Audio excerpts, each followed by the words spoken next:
We are live and Ape is a cunt! Right! Boys and girls, ladies and gentlemen, it's me, Vince, also known as PleasantKenobi on the internet. I'm the Magic the Gathering content creator equivalent of having a fan called Ape who's a massive bellend. And today I've got Rob with me, as we often have on Mondays. Good evening, Vince. How you doing? I am very good. I'm drinking tea, but it's hurting my... I bit my tongue 2 days ago, the worst ulcer in the world. So if I sound like I'm slurring more than normal, it's because I'm trying not to move my tongue. And thank you, Humble Fact, for the Twitch Prime subscription. You are our first new subscriber for the night. Storm count is 1. People are enjoying it. People are enjoying Ape getting fucking wrecked him. Fucking wrecked him. Right wing owns liberal. Lol. Not really. I'm not right wing for shit. Right. Today we are playing a deck requested by Captain... Oh, I meant to try to get his fucking name right.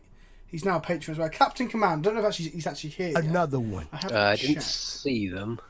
For the record, Bushel, that music is royalty free to be used on YouTube, but it seems that Twitch sometimes mutes some of the music that YouTube has. So obviously the licenses aren't the same. It's a fucking minefield. And English, thank you for the resub. And GingerKid427, welcome. Welcome, welcome, welcome, one and all. Right. So, Rob. Yes. We're going to make an amendment to this deck before we start, I think. 'Cause I think I want a third Zur, because if we don't draw Zur, our deck's just a collection of mid-range stuff. Yes, that's fair. I mean, so Captain Command had 4 opts, but I've changed them for 7 visions because they allow us to dig and set up our draws better. I've also rearranged the sideboard a little bit, and I've also put more creeping targets in so we can actually kill people. Mm-hmm. I think we need another Zur. I also think... We discussed on Discord, we probably want things that can gain us life or slow down aggro, and Fumigate probably isn't that card, so we probably want Authority of the Consoles. Because we can search that up with Zur, or just play it, obviously. Playing it's obviously a lot better. That is true. We've got Ritual Reset, which is better than Damnation in this deck, because it allows us to kill stuff that isn't Zur. Although it does feel pretty fucking bad with Brain Maggot. So, if you guys are going to moan about this deck in any way, shape or form, do not blame me, blame Captain Command. So, I mean, surely Sphere of Safety. Sphere of Safety? Oh, I think that costs 4, actually. Yeah, that's Sphere of Safety's at 4 mana. Or Ghost Quarter or something. Ghostly Prison, you mean? Ghostly Prison, yep, that's the one. Yeah, Ghostly Prison also costs 3. I mean, it's fine. I mean, it kind of does a similar role. Yeah. But keeping it just tapped also means we can swing through Mantis Riders and things like that as well. We want Ghostly Prison. Oh, it's 5 mana for Sphere of Safety. Holy guacamole. I mean, Ghostly Prison doesn't stop them swinging, does it? Like, Well, it gums up their mana, certainly. Yeah. So you can't, like, Swift Spear, attack, and cast a spell. Yeah, Prison is fine. I mean, I haven't got a Prison on my account right now, I don't think. Or have I? Is it 1 ticket playable? Oh, it is 1 ticket playable. I don't think it is, but... Oh, why would I even own one of those? Maybe I bought it when I used to have control on the account. And... Who knows? Right, okay. So there's originally 4 Rest in Peace and 4 Stony Suns. I cut down to 3 of each because we can shoot for both of them. So it's weird to have 4, I think. We've got an Arena that can play against control and mid-range. Mm-hmm. We've got Steel of the Godhead against decks where we have to be able to hit in the air and they've got blockers. And that's going to be quite rare, but if we play into like some sort of like deck that's got dragons in it, like some of the red prison decks, or if we play against Mantis Rider decks, which is humans obviously, or if we play it against Lingering Souls decks, or anything like that. It allows Zur to connect. 1 second. Oh, you go ahead. What about playing 1 Rip Main? Is that crazy? I don't think it's crazy. I don't think it's crazy at all. Oh, Spirits as well. Yeah, Nick G, you are correct. We want to get through Spirits too. So that's what Steel of the Godhead is for there. We could play it main, but Real Men Splash for double green 3 drops. Oh, do they? That doesn't sound like something I'm going to be doing. And then we've got again Luminarch Ascension. Bloody Battersea Dog's home. What? Knock at the door? Yeah. There's nothing wrong with saving dogs, Rob. There is when I'm streaming. Like, give me your pamphlet, thank you. Weirdly, there's an Audiomancy in the main board's protector. So let's look at the things we can shoot for. Yes. Then I'm going to play some more Bunch because my mouth is fucking killing me. So we're going to go up to 1 more Zur, so we need to find a card to cut in a moment. We have the combo. We have Solemnity and Flexing on Life. Once we swing twice with Zur, we get to basically have infinite life. Yes. Is the idea. Why there's 2 Solemnity and 3 on life, I'm not really sure why. Well, Flexing on Life also stops us from dying. Yes, so I guess it's the better part of the combo in terms of it's okay on its own. So that's probably why there's more with them. D-Sphere's removal. Oromancer protects on enchantments. Spelling sees fucks with their mana and draws us cards. Bitter Blossom is the main draw of what this deck is trying to do. It's trying to assemble. Well, yes, that's one of our primary win cons. Yeah, exactly, to get through. Brain Magnet is to disrupt their hand, and that's our shooter target's main board. And I've got a lot of mid-range removal, interaction, and cantrips. So Luminarch's Ascension is like another win con in the sideboard to grind people out, especially if they can't get through. Age of the Gods is good against burn and grape shot kills, for example, and hand disruption. I don't know if we need a second Oromancy. Why would we need a second Oromancy? Why is that? Enchantment. Well, I mean, We've the got answer is one main, enchantment removal. But if we've got one main, I don't think we need one side. Unless they obviously they can destroy it, but if they're destroying that, they're not destroying the thing we want, are they? Exactly, that's the thing. How many people are packing actual enchantment removal that aren't called Khan? Can't wait. What's it? Second Oromancy is a hard lock versus enchantment removal. Oh, I see. Yeah, because one protects the other. That's why you have a second one. I guess so. How often would we need to go for that though?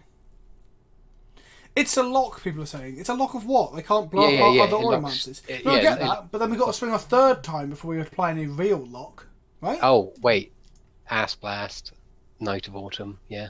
I guess there's more. That makes sense. Yeah. Okay, bring it back. A second one?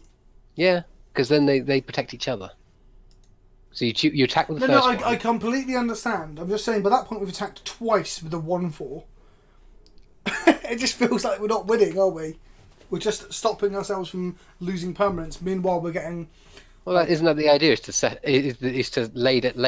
set up a situation where we can slowly build up. I guess that is this deck's primary line of play is to not lose, Exactly. and then figure out how to win later. Dawn of Hope, says Cracky. No. What does Dawn of Hope do? It's the enchantment that does the Mentor of the Meek thing. Not the Mentor of the Meek thing. Whenever you gain life, pay 2 if you do draw a card. Tap or make a white soldier. How are we gaining life in this deck? Yeah, yeah, exactly. It's just bad. It needs more path rather than pushes. Yeah, I probably agree with that. What's our mana base looking like though? Is it easier to cast white spells than black spells? It's very evenly spread at the moment. 3 Shrine, 3 Strand, 3 Hallowed Fountain, 3 Delta. Oh, 1 Rip in the main. That is a I think that's actually idea. the right thing to do, like with Dredge. But then Dredge didn't put up any results at SCG or Charlotte or wherever it was that just played. So people are still playing the crap out of Hollow One and stuff. And okay, we've got a toolboxy dude, so we might as well, we've got a tutor. Well, I think we need a third Zur. I really do. And if we put 1 Rip main then. 15 cards sideboard. What would we cut for the third Zur though?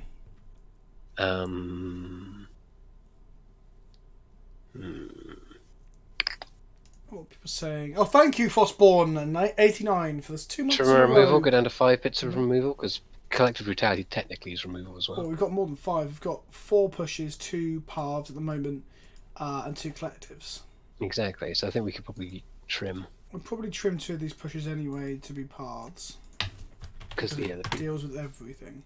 Yeah.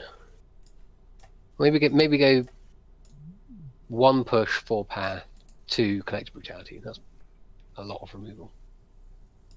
And then we've got Detention Sphere, which is also removal. We're gonna definitely play Brain Maggot because I'm not gonna start cutting cards that are like key to the strategy or the uniqueness of the deck. Because if Captain Commander's done a donation deck list, oh, he's here! Here he is, Captain Command. The third Zur is hard. The Rip in the main seems loose. Oh, he doesn't like any of these ideas. Well, Wound Halo in the main is another option. We're not cutting Bitter Blossoms and Brain Maggots though, because it seems integral to what the deck wants to do. Fuzzy has arrived. He's asking how everyone is. I'm good, thank you, Fuzzy. Captain doesn't want to rip main. Okay. Fine, Captain Commander. You be like that, my friend. We will not play it. What do we want to cut from the sideboard at the moment? I've cut down on numbers of rips and Stonys because I didn't want to play 4 of the same enchantment when we've got a tutor. Luminarch Ascension. You reckon? That seems so weak if you're not playing. If you're not playing the actual, Ghost Quarters, Serious Space Safeties, it's so easy to get hit. No, it promotes steps that don't hit you. Like control, for example, is then forced to have to be aggressive. Yeah, but you're playing fucking Bitter Blossom, which makes you lose life. It's just a nombo. At the beginning of each opponent's end step. So okay. They Oh, okay. actually interact quite favourably. Okay, that works quite well. So against blue-white, it's really good. I guess, yeah. Because then they're like, oh, I've got to activate my colonnade, and you're like, path it, and then end of turn, make a 4/4. Okay, that's fair enough. Yeah, it's definitely for control. Perfect. Okay, nodes. fair enough. That's a good way to do aggro decks. I guess so. At the beginning of each opponent's Another end step. one. What? Someone said each... With or without plan said each plate. I don't know what the fuck he's saying. The topless DJ Khaled gif is disturbing. It's not topless, don't say that. I'll get demonetised. Right! I think we're there. We need to cut one card from this fucking sideboard, though. I like the Authority against aggressive decks. I like the Eidolon against Storm.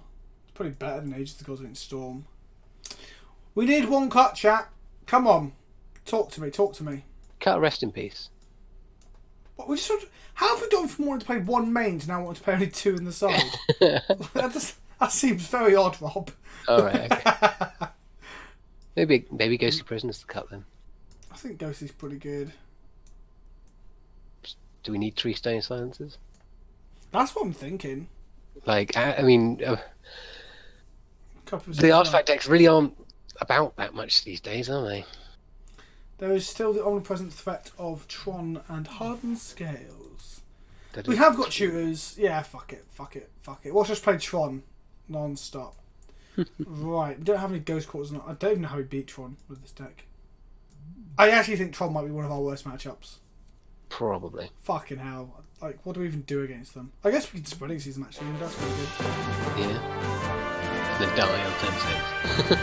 Patters has subbed for 7 months in a row and said this deck is bad when it's Storm. Shut your fucking mouth, Patters. How dare you? But I'll probably play Storm at some point. But I won't be playing fucking Blue-Red Storm. Gift Storm. Gift Storm could suck me off. Right. Are you ready? I think I'm ready. Are you ready, Rob? I'm ready. I think it's some Bonjela because my fucking mouth is killing me. I feel like someone has shot the side of my tongue with a gun. Bow. Right. Let's go. Are we going straight into a league? Should we play best of one first? Straight in. Holy Do or die. guacamole. Imprisoned in the Moon. Fucking hell. What a card. Friendly Modern League. I'm going to play with Zur the Banter. Oh, guys, by the way... Solemnity also beats Hardened Scales, Cup Guys, Stony. Oh, yeah, that's true. Last time we played with this... Oh, it was Dread. Shit, I can't show you. The Siege Rhino deck that I played, that I didn't finish on stream, I went on to 4-1 with it. Wow. Every time I flicker whisked a Rhino, people conceded. It was literally, I think it was a blue-white player just conceded on the fucking spot. It was bizarre. So I think I'm going to have to do a Siege Rhino and Taxes video soon. Oh, I can do an announcement. There's 97 people here. Guys. Everyone who's just meeting for the first time, click the follow button, click the sub button above my head. Announcement. I handed in my resignation to my job today, so some of you might think I'm fucking insane. But in a month's time, after GP Liverpool, or that week of GP Liverpool, let's just say after GP Liverpool, I'm officially a full-time Magic the Gathering content creator. Or just content creator in general, because I'm going to do a bit of non-Magic stuff as well, but mainly Magic the Gathering content creator. So I am now going to be making more content. There'll probably 2 gameplay videos a week. There'll be 3 streams a week coming after the GP. What is my job? I'm not going to talk explicitly about my job just yet until I'm completely out of it. But I work in finance. I work in a bank. But I'll talk more about that and I can tell stories about that when I'm out. But yeah, I'm going to make 2 gameplay videos a week. I'm going to stream multiple times a week. I've got another big project coming with another YouTuber that I'll talk about again at a later date once those details are fully settled down. I'll be doing more collaborations. We'll hopefully maybe even do that game show idea that me, Rob, Chris and John have been throwing around for a while. Yeah. That's right, guys. You heard game show, like a game show, like a Shooting Stars-esque fucking magic show. So yeah, there'll just be more and more stuff. So yeah, guys, and that's all as well. That's all completely a result of people watching the videos, people being on the Patreon, people subscribing during the streams, people donating. All those things have helped me to go, oh, you know what, I can try and make a go of actually doing this. Please listen to me plus Caleb D. I need to talk to Caleb about getting on a stream or a video at some point soon. But can I be the VO announcer for the game show? Probably not, Mono Hell, because Chris will probably do any announcements for us because he's got that booming, lovely, Yes, that Welsh sexy voice. Humble facts: I will not be collabing with Magic AIDS, Magic Rainbow, whatever the fuck he's meant to be called now. Because A, he's very reclusive, difficult to get hold of, and B, I didn't like how he handled being told to change his name because it was offensive. It was kind of petty. So that's how that's gonna go. About duos with Ninja. Yeah, I'll just play the most famous Twitch streamer there is. I'll be like, mate, if you teach you how to play Fortnite.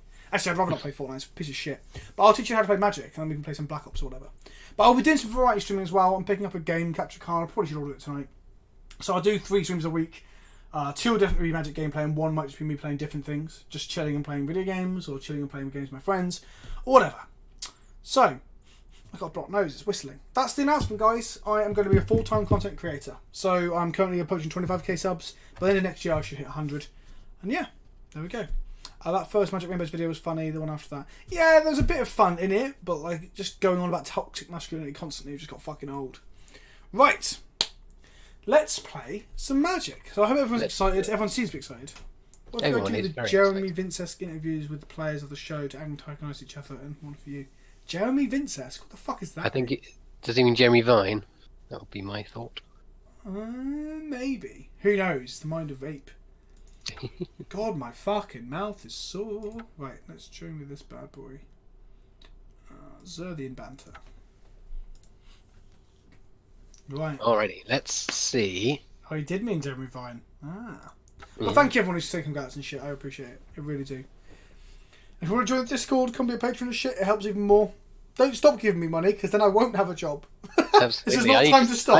I need to join your Patreon now, don't I? I need my money. No, Rob. You do enough as it is. One day I'll be able to pay collaborators, but I can't do that right now. I'd love for you to pay me, but in the meantime, I'll just live vicariously through my Magic. Absolutely, I'll ride your coattails all the way to the YouTube. Oh yeah, Rob streams, everyone. Go follow Rob on Twitch. Oh yeah, I'm streaming tomorrow. And Plug it, Rob. Plug it harder than you've ever plugged it before.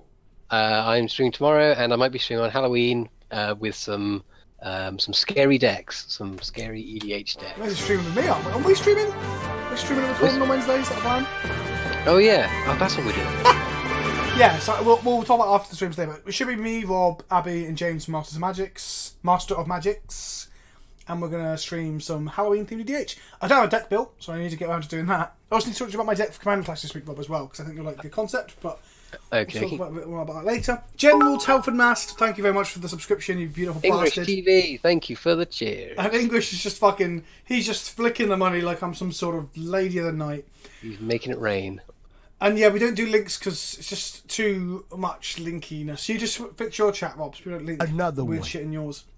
We're going to keep this. We've got a sound vision, we've got a spreading seas, we've got a detention sphere. It could be Let's a do lot it. worse. Yep. I mean, we need to find Zur. But basically, We can fix our bottom draw. left is Zur. We can fix our draw with this.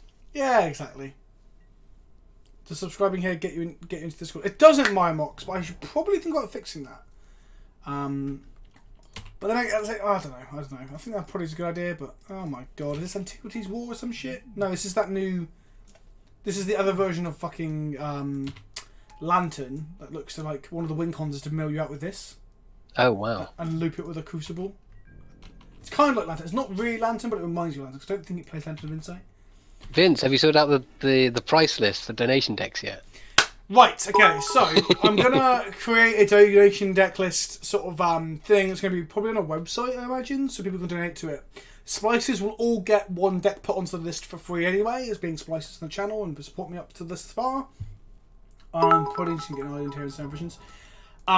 It's $35 to put it on the list at the moment. I might bring that down, but I don't also want to get bombarded with like a list that I will never get through.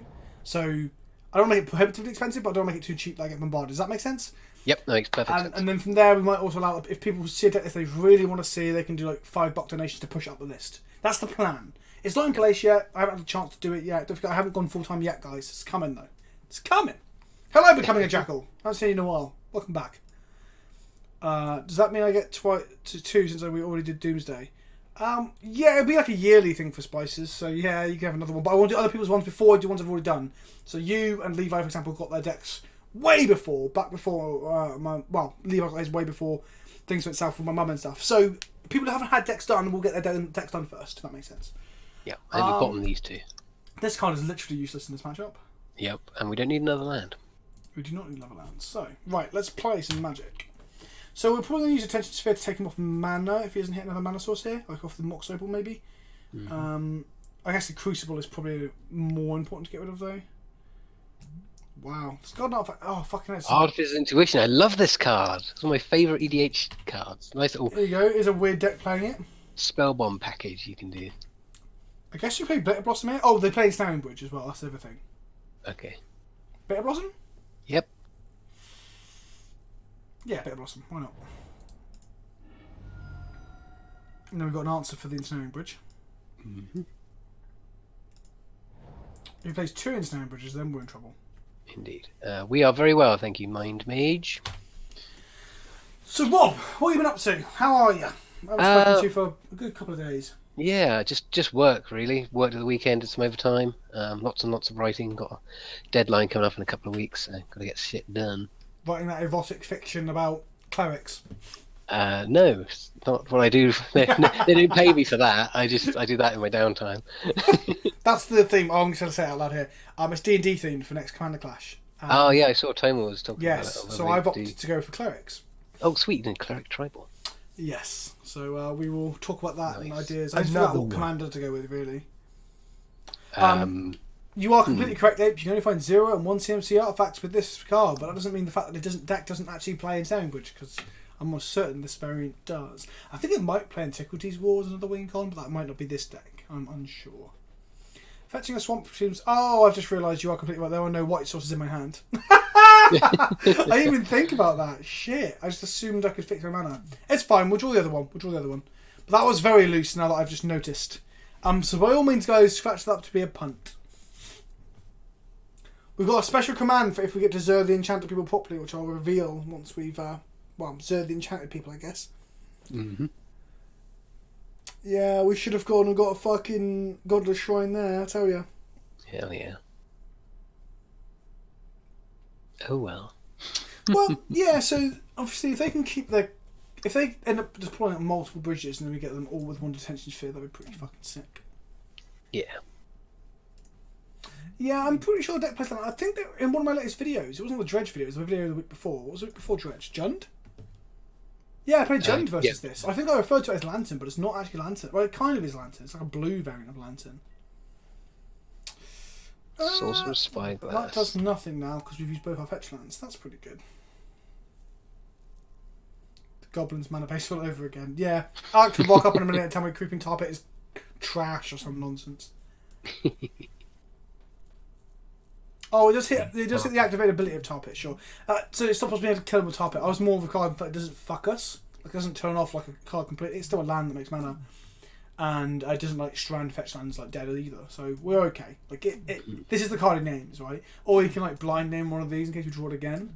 But now he sees white spells, you might, I guess, naming Marsh Flats isn't the worst. Yeah, but then they'd have to name Flooded Strand as well, wouldn't they? So. Yeah, like it's 50-50 in it. I guess you name Flooded Strand because there's a good chance I've got 4 of those and only 2 or 3 Marsh Flats left. But no, they go for the obvious line of naming cut target. But I'm okay with that. I'm okay. 3 months in a row after you're welcome, you beautiful bastard. Hopefully the successful time goes well. Me too, because if it doesn't go well, I've got to go back and get another job that isn't playing card games for a living. That'd fucking suck. No English, you don't have to submit shit tier decks for Vince to play. You can send us a good deck, so we might actually, win games of Magic. Interesting. So do you want to stop in Ipnu reviewletting us? This is still 1 mana off that, isn't he? Yeah, I think we just take the bridge. And we've got an answer for the second bridge in our hand, haven't we? Yep. Yes. Actually, if we spreading sees this, he can't sack it, can he? Got him. Yeah, it stops being a desert, doesn't it? Indeed, it fucking does. Oh, savage. Ape. Vince plays enough shit to decks by running D&T. Coming from the guy whose fucking favourite deck is Doomsday, just a pile of jokes all slammed into a card. It's got 1 card that allows you to find 5 fucking jokes and put on top of your library. Get the fuck out of it. He discarded the Crucible to go and find an expedition map. Yay! Can't crack it now, can you though, motherfucker? Right. Right, let's get in with the fairies. There we go. So There's the combat. white source, never didn't have it. Never didn't have it, which I'm thinking of being the phrase I have in my first merchandise. Like a big old never didn't have it across the front of the t-shirt, because, you know, that's the best way to play Magic, right? It's better lucky than good. Better lucky than good is the other one, but it doesn't feel exclusive to me. Let's spreading seas this and see what we draw. I think you should put GG Get Wrecked on the front and then your sponsors on the back. I don't know, I'll put sponsors on them.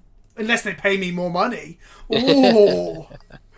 I had a company contact me if I wanted to do like sports jerseys that you could put all like, the badges and shit on, but I just didn't think that was very on brand. Like, I'm not exactly the biggest football fan, am I? Yeah, it's not really you. Give Vince money. I've never seen you wear anything like that. So. Yeah, exactly. So if I marry an esports team, which I never fucking will, I don't think, because that doesn't seem like me either.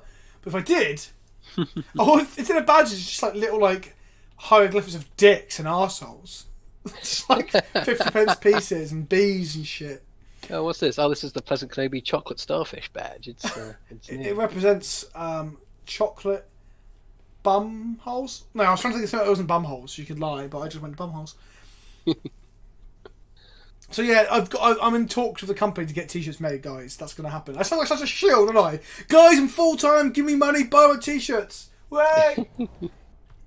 Academy ruins. I wish I'd. Oh, it's a shame we haven't got spreading seas in hand, isn't it? Okay, bit of blossom again. We're getting Stonebridge back with that as well. Mm-hmm.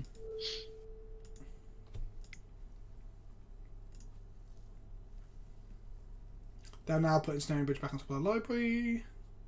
I imagine so. The mug is on sale, so if anyone wants to buy a PleasantKenobi mug that I haven't amended to make better yet, because my graphical design isn't that good. Oh, wait, no, they couldn't. Oh, yeah, they can. No, they could have done. They couldn't what? They could have done. They could have put it on top of the library, and then we drew this to answer it. That would be fucking sick. We're gonna Serum Visions. We can't brain maggot them now because then our fairy can't attack.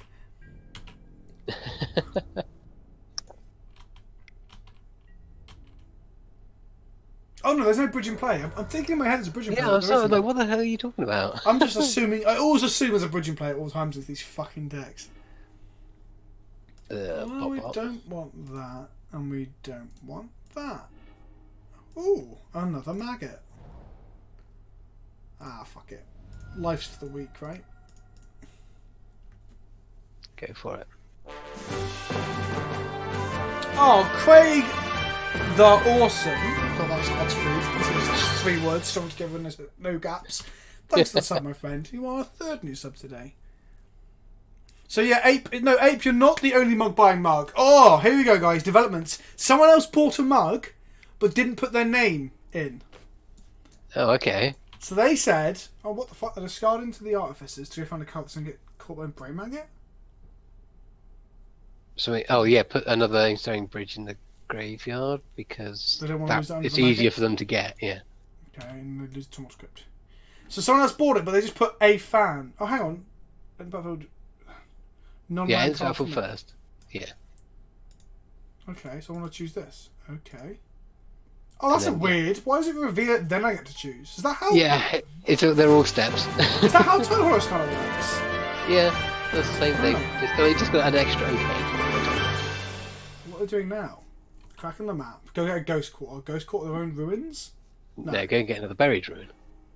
Get an Inventor's Fair. Okay, they really want bridges. And another switch prime from Desertir.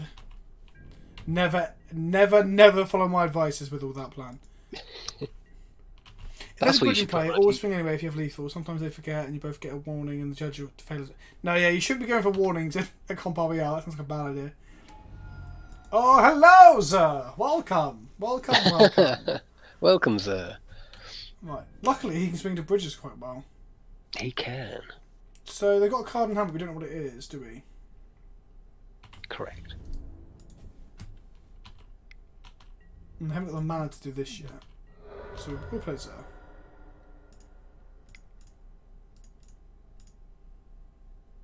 Collective Brutality only gets into the sorceries, doesn't it? That is correct. So it's unlikely. Or it could be a whir in his hand, to be fair. Yeah, whir is potential. They can't whir. Oh, they can whir right now. Blue. They've got, blue. Yeah, triple blue. No, they haven't triple blue. They can't tap this. I'm being an idiot. They've got blue. They can't whir right now. Yeah, they whir for the Mox Opal. Oh, of course, no, they can whir right now. Fuck, now Magic's hard. So they could whir for a bridge if they've got it. So maybe the maggot was the better line. That moment when you can kill your own brain maggot to play around bridge. Oh my god, Ape, you're a fucking genius. That's awesome. So when they get bridge down to 0, you just path your own maggot, give them a card back, and swing for lethal with the fairies. Woohoo! That's some tech shit. Right, okay. Well spotted, Ape. What do we even want here? Stony Silence? Stony I love the way we would cut be a Stony Silence good. in our first deck as a fucking artifact combo deck. Artifact, not combo, but you know what I mean. Do you want to give ourselves protection from Ghost Quarter? Is that a thing? Maybe. Probably not. Rest in Peace seems okay. Do they target us with anything? Aegis of the Gods might be good. It's just Ghost Quarter, I think, targeting our lands. Then they mill and us- the they mill us desert out. at our face. Yeah, Then they mill us out. that's it. Luminarch So- Ascension? Yeah, seems good. They're never going to hit us. I mean, the Aegis. 4/4s might not get to attack, but I don't think it's worth it. Because of slot. If the win con is draining us out. But their win con is to set up a lock and then do it. Like, if the lock is set up, we're in trouble anyway, I guess. So I mean, like, they don't just mill us out in like a clock way, like Mill does.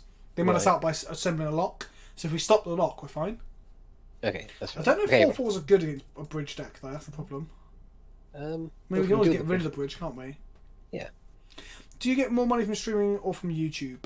So I'm not going to go into too much detail about my finances and stuff, but I currently get more ad revenue from YouTube because I get a lot more views for YouTube. We get concurrent viewers over here, somewhere between 100 and 150, but like my big gameplay videos are easily hitting 20,000 views, sometimes 40,000, some rare occasions 60 to 80. So yeah, YouTube I get more views. How do I buy a mug? Okay, if you want to buy the mug, fuck, I really should put something else on the back of that mug. There's a donate button with Thalia's face underneath the stream. If you click that, it takes you to the donation page that you can donate through. If you click on one of the tabs that says products, you can see all the products that I sell through that page, which is just a mug at the moment. And look, Moobot is telling us who is beautiful. Craig the Awesome is beautiful. You're beautiful. Right. Oriomancy seems like a lot of shit. Unless these paths are terrible. Okay, that's a point.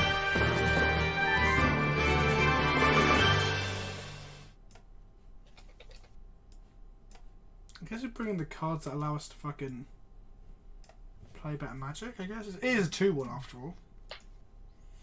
Yeah. Click on Thalia's mug to find the mug. Cryosis! That's what I pay you for. Right, I don't pay you, that's a lie. I am Nerve 80k. Thank you for the sub, my friend. God, names are hard. It's because no one ever capitalises their fucking names for a start. No offence, I am Nerve 80k. Another one. Keep. Yeah, to be fair, there's a lot of things we should have done there, like get rid of this combo, because they're not trying to kill us like that either, are they? No. Got Stony and Rip. I mean, both of those seem very good, and they've mulled to 6. Yeah, I think we're in good places here. Fixing the overlay, Tog. Oh, that is a good idea. I really need to get. I'm going to overhaul the whole overlay in December. Like, try and make the stream look a lot nicer. Zur the Enchanter. Enchanter. In modern. Just capitalise everything because caps lock is cruise control for cool. Watery Grave. Oh, if the Inquisition doesn't take our fucking Stony, I'll be pretty sad. We could Inquisition them.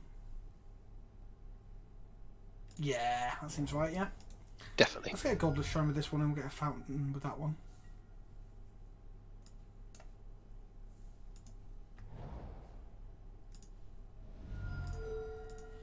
Because we don't want the Sorcerer's Spyglass in our fucking fetch line next turn. That would be pretty brutal.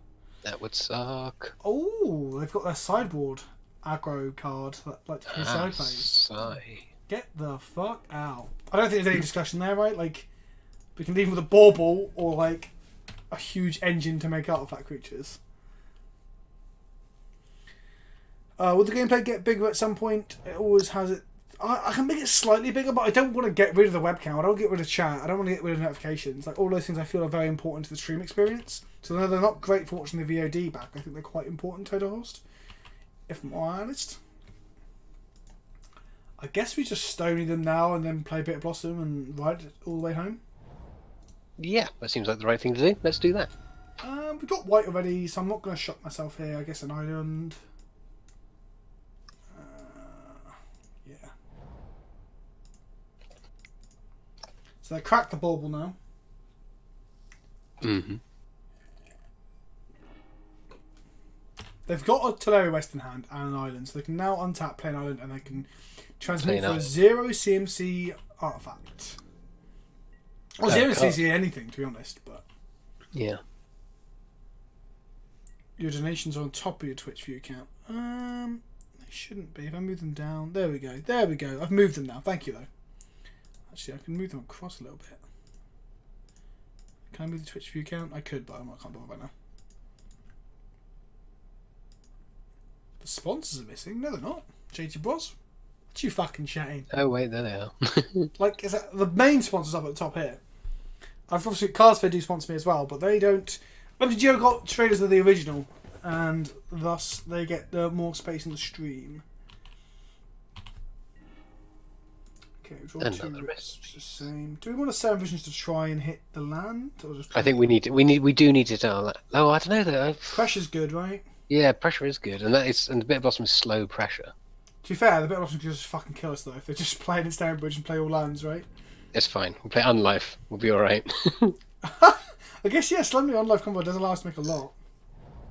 That's making a lot of If that was fairies. dangerously close to Vince snapping off a dab, I hate dabbing. I'm not saying I'll never dab. I mean, worth or a 1-drop thing? Chalice the Void on 2. Okay, well, our Stoney's already down, so... Sure. Fine.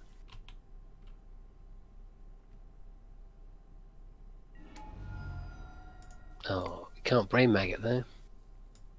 But we can D-sphere. Oh, we need a land though, real bad, don't we? We do. I think we Well, bottom. Oh wait, we drew one. Oh, of course we do. Okay, yeah, top this fucking. So top that. Shot Plonk myself. that down there. I'm gonna vision Go splits. again. Yep. Bottom top. Nice. Now we're off to the races.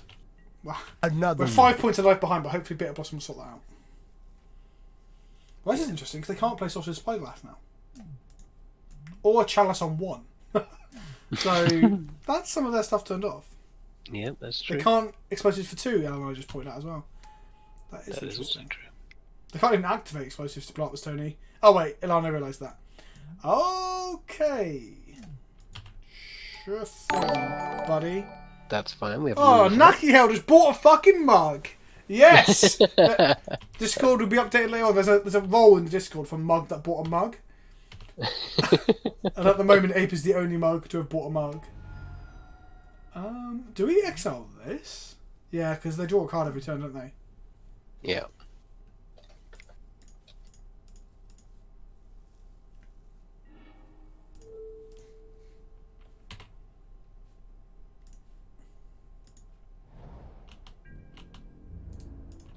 Right, here we go. Let's grind them out. Bit of Blossom. They can E for 2 if they spend 3 mana on it. That is true, but they still can't activate it, so it's fine. Okay, that can kill a fairy every turn. Yep. That is not good for us. D-sphere for top. That's not a D-sphere. Okay, let's Inquisition and see what they've got. I think it's Tolari West, isn't it? Yeah, it is. We already knew that. That was stupid.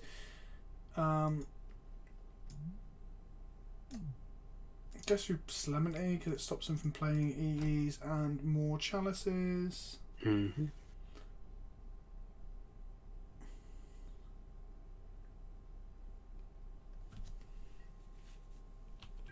Can I do the mug in different colours? I definitely can do the mugs in different colours.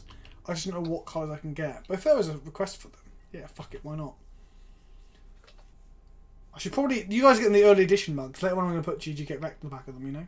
Yeah, these are like original. Gear up a fucking Aether Grid's going to kill my fairies, and we're not going to kill them before our Bitter Blossom kills us. It's okay. We can unlife. We'll be fine. Oh, hello, Master of Magics. Masters of Magics. Master of Magic. Masters of Magics. Masters of Magics is. Hot fucking pink mug. Oh, sipping from a hot pink mug. Oh, Right, we're going to lose a fairy, attack for 2 fairies. Hate life. I should be chilling the... No, yeah, okay. Go get a 0 mana CMC thing, play it.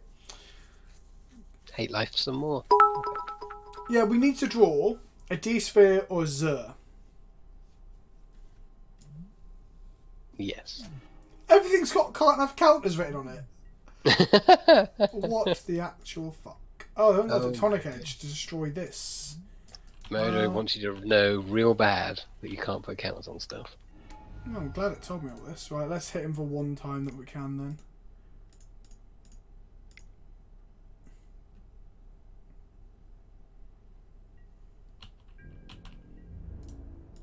Ugh. Get in there. Take 4. Because they're going to 8th grip one of them. Oh no. For some reason they didn't 8th grip one of them. After blocks, maybe? Nope, they're just going to table damage. Oh, they're going to start shooting our face, perhaps. No, that doesn't seem right. No way, no, because we're winning the race. Reaver bought a mug. Oh my god, you bunch of mugs. Is mug even in America? In America, people understand the term mug to describe someone who is... Well, they have mug shots, don't Oh, they just shot us in the face. They're going to try and race us out. That can't race Bitter Blossom, surely. I mean, that kills that, sure. We can't cast Zur now as well. Detention Sphere off the top. Come on, baby. Light my fire. Ah, that'll do. I mean, that's pretty good, right? Get in the face. So they stop taking 3 here, or do they do 2 to us? That is the question, right? Mm. Oh, they can take 3! Oh, they're going for it. They are going for it. Oh no, they killed an fairy. They're scared. They're scared. Yeah, fear my Fey army, motherfucker. 2 cards in hand. They're 2 artifacts. No, one's an island and one's a ensnaring bridge. Oh, that is... I think we're about to lose. That is not good for us. That is not at all good for us. Okay. Okay. That's not good. Gets pinged for 1 on end step. Oh dear. Oh wow. They got to draw one of the 4 bridges. Can't really moan about that. No. Unlife off the top. Oh, Unlife off the top would be fucking solid. So Unlife is also quite good. Aye, aye, aye, aye, aye. Okay, we need to draw Unlife right now or we're dead. Yep. So tick up and then tick down, right? Kill us. Yeah. We have a second D-Sphere. We have Unlife. We have 3 Zurs. Zur's too slow now. We have 3 Unlifes that we can draw as well. This is Grixis Wort. No, this is blue-black Wort splashes red for gear, but 8th win out of the sideboard. I believe. Mox. Right, come on. Come on. Ugh. Okay. That chalice was pretty good in the end. Yep. Um, Unfortunate. This doesn't matter. I think, do we even keep the combo in? We have protection, but they don't.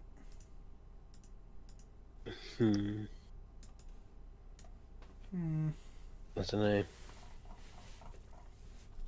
I mean, giving one of our creatures lifelink is the thing as well. That is the thing. Authority of the consoles doesn't do anything. Aegis would have been good though. That wouldn't. Stop us from getting tesserated. Yeah, that's true. That is true. Maybe we want to steal the Godhead over a collective brutality. Yeah, seems fair. How many main board answers do we have for doing Snowbridge? Just 2. It's not a lot, is it? Yeah. Yeah, it's a 2-1. It dies to the fucking Aether Grid. Good point.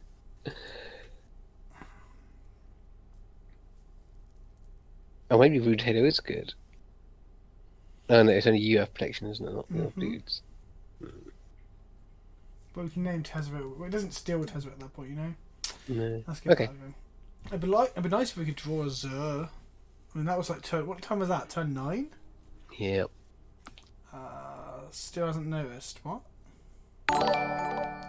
Oh, Fuzzy's bought a mug as well. Fucking hell. I need to get some decent merch done, don't I? Because people are buying even the shit merch. Rips to the Godhead, Seven Visions. Go on, Seems then. right. I just think Seven Visions always meant to keep shit hands. Vince is cat shaming Abby by ignoring her. No, I'm not. What happened? She advised you not to quit your day job. Oh, fucking, she'd only say that because she's jealous. Isn't that right, Abby? Let's go ahead and fetch a blue source, yeah. Let's keep our life total high. I didn't realize we kill ourselves so much. That is true. Bitter Blossom does take its toll. Oh, hello. That's a combo. Top. Yep. And we drew Stony as well. Okay. Beautiful. So they're going to Inquisition us and take Stony.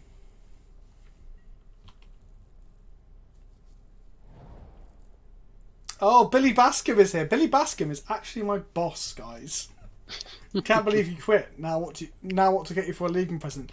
If it's not extremely sexual, then I won't be happy. Now what to get you for a leaving present? Oh, buy something from the merch store. Buy me one of my own mugs. Fucking hell. Oh, as Apes and X, technically he's still my boss for like another few weeks. Yeah, let's stony this young gentleman or gentle lady. Stony silence. Haha! Don't forget to crack your bauble. Oh, I cracked it. He saw the line. He saw the line. Buying one of these mugs is the Kenobi equivalent of buying reserve list cards. It's true, because these mugs will go off sale soon, and I'll put up good merch, and everyone will be like, haha! You might have your good merch, but I've still got his shit merch. Yeah, and then the patrons will be like, oh, you can't reissue the old mugs, because... It's a question of whether it's... Yeah, exactly. It's a question of if it's a reserve list like fucking Dual Lands, or a reserve list like Dwarven Donkey or whatever.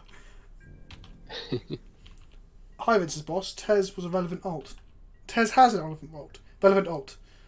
I think that's really funny that you're telling Billy Bascom that.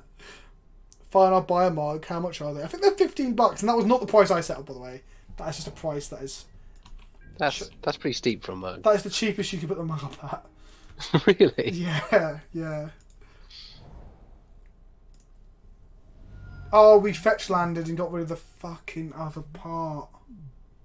Oh, awkward. Actually, at least they can't fucking... They can't play Planeswalkers.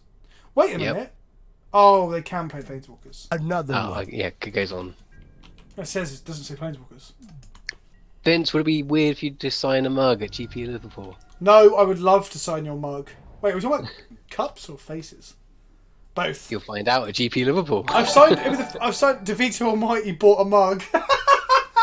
Fucking hell. If people aren't walking around a GP hall drinking from these mugs, I will not be happy.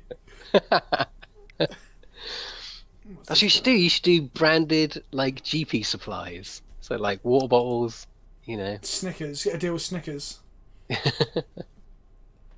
Thermos flasks. Yeah, life pad pen, thermos flask, water bottle, bag of apples. All the apples on water face hand carved by me. JG Boys, you can go to GP Liverpool. GPs are the fucking best. I love GPs. Me too.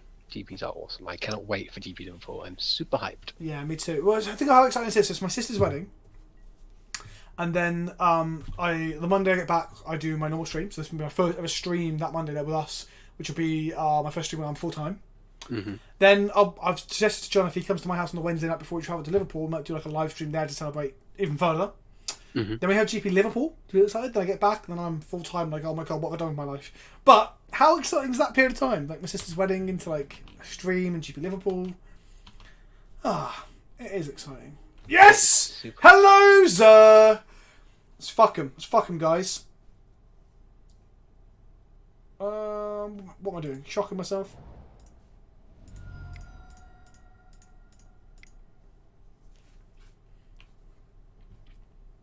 Yeah, so Monohel Naki is baking cakes for GP Liverpool apparently. Oh, lovely. I'm getting a lemon tart. That sounds very What tasty. bullshit do we have That's not a cake. That's a. How dare you! Tarts are cakes too, Rob. Hashtag tarts are cakes too. They're not. How dare you insult my beloved tarts? Oh yes, they saw the combo come in. They are dead. Right, guys. Oh, they've messaged me and I fucking kicked off. Sorry. GG get enchanted. Was that what I put it as? Doesn't make any sense. It should be GG enchantee, shouldn't it? There we go. Look, enchantment locks established. Kinda. They conceded before we could. All right. That's our GG get enchanted is our way to check how many enchantment locks we've got. Now, I desperately need to piss because I've drunk like 2 litres of water, a cup of tea, and the salty tears of my opponent. And Devito Almighty, thank you for the sub, my friend. 7 months in a row. I had a capital letters to my name, and I hope that it would help you pronounce it better. Looks like it worked. See? Guys, languages have capital letters for fucking reasons, okay? There are reasons that capital letters exist. Mainly to make screen names easier to read when you're streaming, alright? Well, I'm going to piss, Rob. Do you fancy chatting to chat for a little bit? I will chat. Chat to chat, alright? Make sure they behave themselves. I'm going to grab some water. Will do. Right, chat, be nice to Uncle Rob, alright?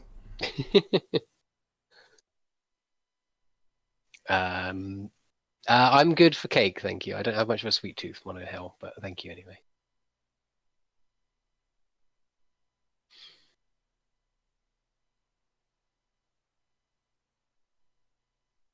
How many one-ticket EDH decks do you have in paper? 4? 3 or 4? It doesn't really work with one ticket though, because they're really expensive. Some of them are really expensive. Hello, everybody.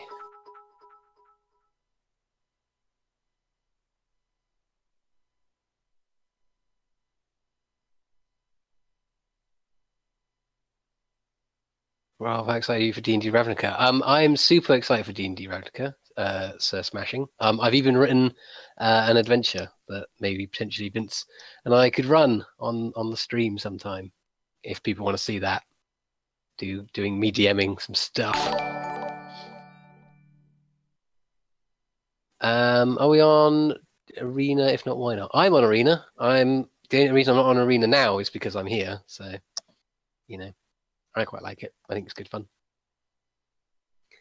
Rob, when are we getting a quote bot for the stream? I don't know. I'll ask Vince.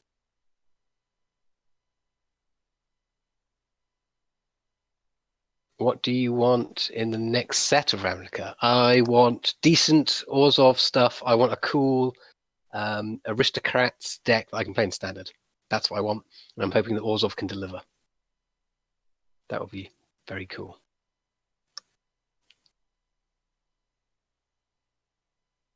Shurio Wolf.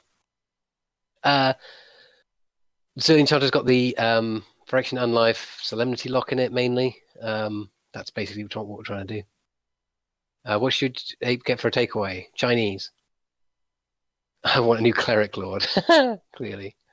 Yeah, Black-White Clerics is definitely one of my favourite. And Orzhov delivers quite well in the Clerics department.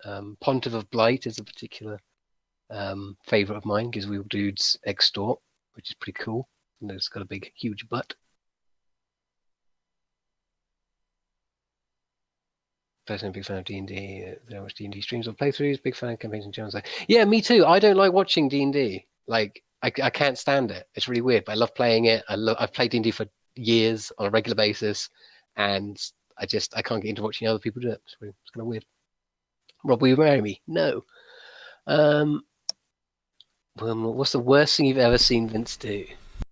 Well, what is the worst thing I've ever seen Vince do? That is an interesting question. I'll have to mull on that. I'll get back to you. Oh, I was really hoping you were going to say something fucking brutal. I know, I heard you come back. Oh, bollocks, I should have kept the microphone off. Shit. No. I could have regaled a tale of your stag do, but I thought we're not allowed to talk about that, are we? Yeah, yes, many of those things will never be mentioned again. Bleeding Edge 37 just asked you to marry him, Rob. Oh, I said him. I said him. I don't know if it's a him. No, I'm not marrying people. I've done that. I don't want to do it anymore. Been married once now. Let's fuck it off. Yeah. Oh, Chris is here as well. Hello, Christopher. Kismarlo. My friend. Re-Princess rehash of Edgewalker. I mean, it does what it does. It's hardly it's hardly the Which most one, expensive Boggles? card in the universe. So, clerics. Edgewalker? Yeah. If you're not running Edgewalker in your cleric theme deck, then you're... I'm consulting you as the expert on cleric themed. Oh, so it Clerical reduces and the office cost of administration. clerics by white and black. Oh, that card. Oh yeah, the card's fucking nuts. But oh god, this hand. Please answer my PK Pence question. It's really important. Oh, I used to right. have a window. I'll do it. Hang on. No, because I don't think you can access it. PK Pence is in the back of Streamlabs. I will do it after this game. I will check all PK Pence questions and try to answer them on stream. Vince, what is the worst thing you've knowingly done in front of Rob? I pissed into a chest of drawers in the middle of a high street once. You were there for that, right? No. Yes, you were. That was in Amsterdam. Was that Amsterdam? Yeah, we were heading back to the hostel and I was desperate for a piss and there's just a chest of drawers and the drawers were open, so I walked up and just pissed in it. Oh, yeah. I was very drunk. I probably shouldn't have done it. And then, do you remember a guy wandered out dressed as the Pope and started pissing in it as well? Yeah, that guy. That's how we met the Pope. I remember. And I was like, having a good night, mate. He's like, yeah, I'm dressed as the Pope, pissing in a chest of drawers. It looked like, guys, but it looked like it'd been discarded. It was in the rain and stuff. It wasn't just like ready to move in the morning. It was wet and soaked and shit, you know? Yeah, it was definitely fly tipped, I suppose you could call it. Yeah, exactly. So that's one of the worst things, I think. I'm going to keep this. I'm going to risk it. Risk it for a biscuit. We only have 22 lands in the deck, though, so I'm probably being a fucking idiot doing this. After our first round went so well as well, why am I doing this? But we got Inquisition and... Oh, hello. Storm. No? What? Ish? No, what? just by control. This is not a Storm card, Bob. Sorry, I saw Opt and Remand. Oh, okay. I was just saying. 2 out of 7. Vince, what was the announcement? What was the announcement? Oh, I'm going full time. For people who have only just got it, I am now full time. I've put my notice in. My boss knows it's coming. I've said my people in my branch know. People I work with in that office. And come GP Liverpool onwards, I will be full time making content. I'll probably be putting out like 4 or 5 videos a week. I don't want to bombard people so people don't watch it. That's the thing I've got to get the balance right on. But I'll be putting out at least 2 gameplay videos and streaming 3 times a week. Just going to hear. So do I fear Logic Knot or Remand here? Probably Logic Knot, right? Yeah.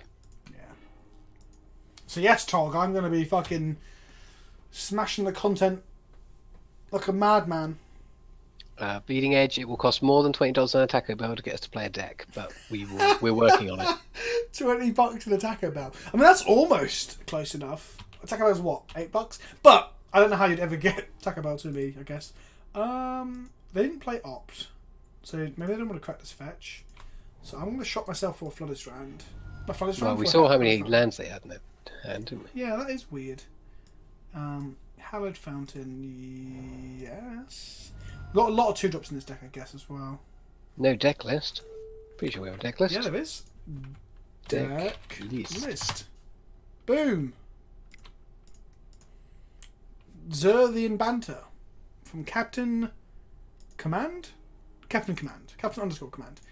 They've got Cryptic, Opt, Remand. Do I take the Remand? I think I take the Remand, don't I? They can Opt, but these are far off. And yeah, that's fair. Yeah, take the Remand. Because they want to not crack their lands so they can draw lands, but at least increase the likelihood of drawing said lands. I have a message. Oh no, I have a... Someone has tagged me in something. Oh, okay. Nothing. Why is it saying banned? It's not banned. Oh, banter is a colloquial term to refer to jokes and jovial scrapes. So it's referring to that. Salutations, everyone, says Elbenak. Salutations, Elbenak! Welcome. Shouldn't Mages of the Abyss just be called Mages of the Abyss? Guys. No, because you could be like Edward of Tyre, who's a guy from Tyre. So the Magus is just of the Abyss. The Abyss. So there you go. But the Tyre is not called the Tyre, though, is it? No, Edward of Tyre is a place, and the guy's called Edward, and he's from that place. He's a yeah Crusader. But the place isn't called the Abyss, so it's not like the Abyss. Like I'm not going to go to the Abyss. Well, the Abyss is a world enchantment, so technically it is a place, and it's called the Abyss. Oh, do we want both of these here? I think we do, yeah. Because Nahiri can destroy enchantments. Well, I'm going to take the Nahiri with Brain Maggot, probably. You are, but in future. Yeah, okay. Put on so top. Play effects and don't crack it. Yes. Finch, you're learning. Thing is, I'm not playing a Zur the Enchanter anytime soon if we do it this way. Actually, I can Detention Sphere Nahiri, can't I? But then if Nahiri comes down and takes my worm... Depends if they play a land this turn, right? We know their hand is Cryptic Nahiri. Mm-hmm. And 2 other unknowns. Indeed. We can talk about video games tonight because now that I've actually been playing more video games than I normally have because I've actually felt like I can. Like I always feel guilty that I'm not working on my channel, but now I know I'm coming to this point where I'm going to have a normal work-life balance where I can work on the channel during my normal work time and not have to do it after work. I've said, I can play games, which is great. So I've been playing Red Dead Redemption and it's fucking awesome. All I've seen of Red Dead Redemption is people putting videos on Twitter of going into cinematic mode and then immediately like crashing into things. So we'll talk about ever so minor spoilers this evening, guys. It'll be absolutely minor. We'll talk about natural story details, but there's just so many great things in it. Like the horse is shit. Like I didn't expect them to shit, so I got off this horse, having a dramatic conversation with the character. Horse took shit. It was so good. There's so many minor, small elements that just fucking are so impressive. Okay, let's go with this. Depending on the shit, that's a minor or major spoiler. Ah, I see what you did there. Yeah, funny guy. I've been playing Sunless Skies, which is the sequel to Sunless Seas. I do not know what that is. I'm such a normie. It's a game by Fail Better Games. Oh, shitting hell, really? Oh dear. Nahiri. So taking the Nahiris doesn't do anything, right? The Emrakul in hand. So we take cryptics, don't we? Do we? I don't know here. I don't know. Oh, we can take this for one Nahiri. We'll take Nahiri, they'll tap out for Nahiri, they'll tick up and we'll Detention Sphere it. Yeah. So, again, Rat Racer just bought a mug! Fuck, we need a mug count! I'm gonna make a mug count. So you say Sunless Sky, Sunless Sea. Sorry, I got distracted. So what is it? It's by the people who make Fallen London, which is a text-based internet game. Fallen London, is that based upon Hellgate London? No. No. Okay, just a weird. I was like, is that a thing?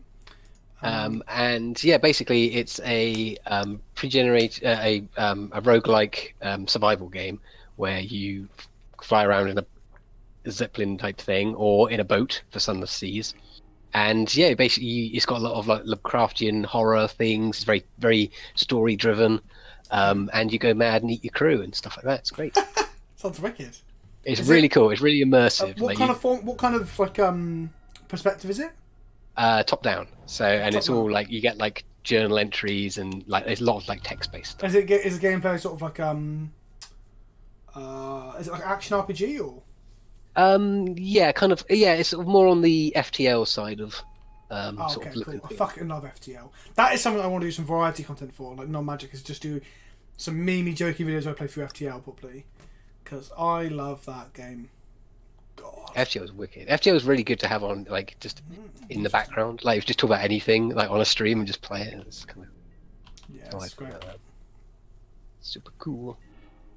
Okay. Right, so Greater Romancy there did its job. Kinda.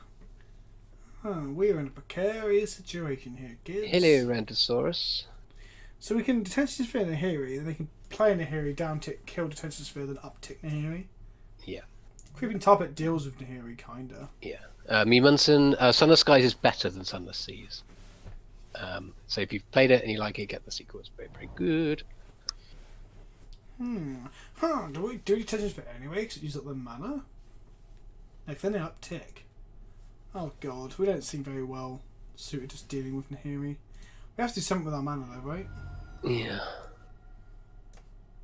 Play Unlife and hope they do something with it. I don't know. Well, they're going to have Cryptic up next turn. No, but if they go like, if we play something that if we play Firaxis Unlife, they tick down, play Nahiri again, we can then de-sphere the new Nahiri. That's what I'm thinking. We can do, but they might just ignore it. They've got Cryptic to deal with the other half of the combo. That makes sense? That's fair. Like, why would they not just like... I feel like D-Sphere forces the issue of the other Nahiri. It does, yeah, and then they tick down, get the new Nahiri, the original Nahiri back, swap them out, and then tick up. And then we can hit with... We can then play Zur. Then the turn after we can swing with Zur plus a Crippling Tar Pit. But then we can't because they'll quickly tap our team. This just does not feel like a good position to be in whatsoever. I don't even know if this is correct, but it feels better. Because Unlife doesn't really do anything. Yeah, it's either player do nothing, or player do something. Yeah, like...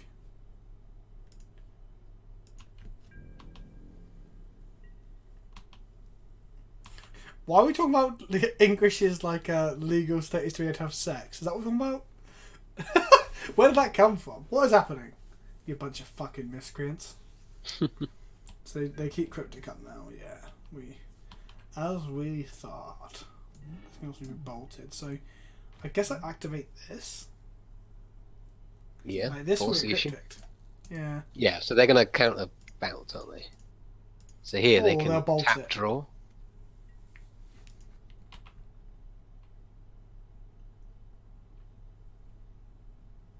I think they've got a bolt.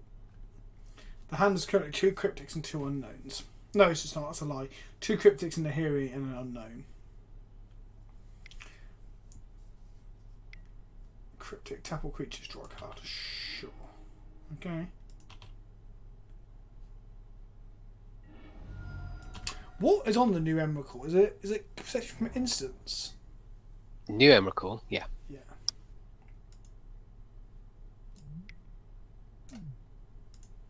Perfect. Okay. Sure. Gonna get a blue source, I think. Yeah. Play this. No. Right, so we know there's a Cryptic, Emrakul, and Nahiri in hand, right? Yeah, I put the Emrakul the first time I was trying to recite what was in their hand. So yeah, Red Dead has got so much detail that sometimes when things happen that are normal game shit, it like brings you out of it. So like the snow and the mud is so detailed and so like just like next gen almost in some places, like with the mud and stuff, like the way you get covered and shit. That when you like throw a rope around a piece of wood to tie your horse to a piece of wood and it doesn't knock the snow off the top of the wood, you're like, that snow should move. Because when you bump into trees, snow falls off branches. When you shoot trees, all the snow shakes off the trees. Like it's just so rich with detail. It's Have you drawn any cocks in the snow yet? I did on Forza Horizon 4, where you have a drone, so you fly under a cock, but it's so out of wonky. I wasn't very proud of that cock. I almost said I wasn't proud of my cock, but that would be I've done it now, haven't I? That'd be a really good clip for people, wouldn't it? I'm gonna play a Zur here. And then just get it bounced next. I think we're fucked. Like I don't think we have a clear way to deal with double Nahiri. No, I don't think so. We don't even have a way to give him hexproof main board. On the sideboard, that said. First time catching you live. Go get him, Vince. Thank you, Felix Ast Life. With Felix your last. Your lack of capital letters, you motherfuckers. Not just you, Felix, but all of you. Capitalise your names, boys and girls. Ah, interesting. Well. Oh my god. Yeah, I don't really think we do very well pre-boarding this deck. We're behind. I think we get Emrakul. We are getting Emrakul, aren't we, next turn? Yeah. Unless we draw attention sphere off this Spreading Seas. Come on. Come on, baby. Oh. We can unlife. It doesn't do anything, does it? Lose all our lands, take an Emrakul hit. Yeah. And then get swung at again and lose the unlife. Oh no, they only get swung at once, actually, to be fair. Okay, Fraction Arena is good. I thought the consoles meant they can't Emrakul us. Because it has haste, doesn't it? It does, yeah. Yeah, so that's pretty good. Great Romancer seems good against this deck. Ruined Halo also stops us from taking the damage from Emrakul. That doesn't seem so good.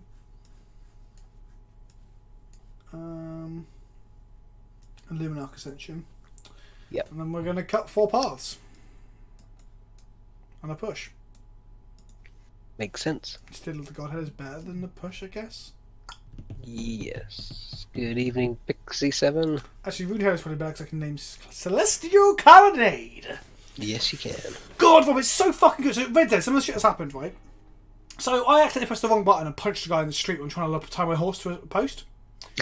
And it started off a full ruckus. Like, this other guy got into a fight. This guy got into a fight. I beat him to death and killed him. And got chased out of the county. Because I've got a bounty in every single town because I haven't paid it off and I keep fucking doing things I shouldn't do. I walked, so the horses move really realistically. They can sidestep and shit, like a real horse can. So I got this bit where I stepped up onto like a ledge near a tavern, and he's like clopping around. And I sidestepped off again and just crushed a guy. I was like, fuck!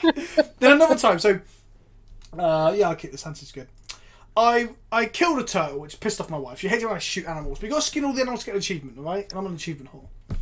So I skin this animal. It's a turtle. And I put its carcass on the back of my horse to go sell it. Okay? And I'm knee deep in mud. And over the horizon comes a group of bounty hunters. I'm just going to pause to tell this and I'll count on the game. And your radar glows red on the edge when your enemies incoming. So that's weird. I look over, there's like a group of like 10 to 15 men on horseback. I'm just going to die horribly. So there's a house that this like, mission just happened in. So I run over to the house, I crouch down, I climb underneath like the swamp boards and shit. I just hide behind a box. And they rolled up because there's like dead bodies everywhere from the fight. They're looking around. They say some like general lines about the game. Like, wow, they don't seem to be here. And they ride off again. I'm like, that was really cool. I hid from the bounty hunters and survived. So I get on my horse and I ride off. And they come back over the fucking hill. And I'm like, fuck. So then I ride into the woods and I'm riding for the swamp and they're chasing me. And then I go straight into a branch. It takes me off my horse. My horse keels backwards because I'm obviously in the stirrups and it hits the floor. And I get up and I'm covered in mud and the horse is covered in mud and it's writhing up in this mud. And where we're moving the mud, it creates like a line, like carves in the mud because the mud's like malleable. Yeah. So it just looks fucking awesome. And I get the horse and we're covered in mud. I get back on the horse. I'm getting shot at. The reason I hit the branch is because I was flying backwards, not paying attention to where I was going.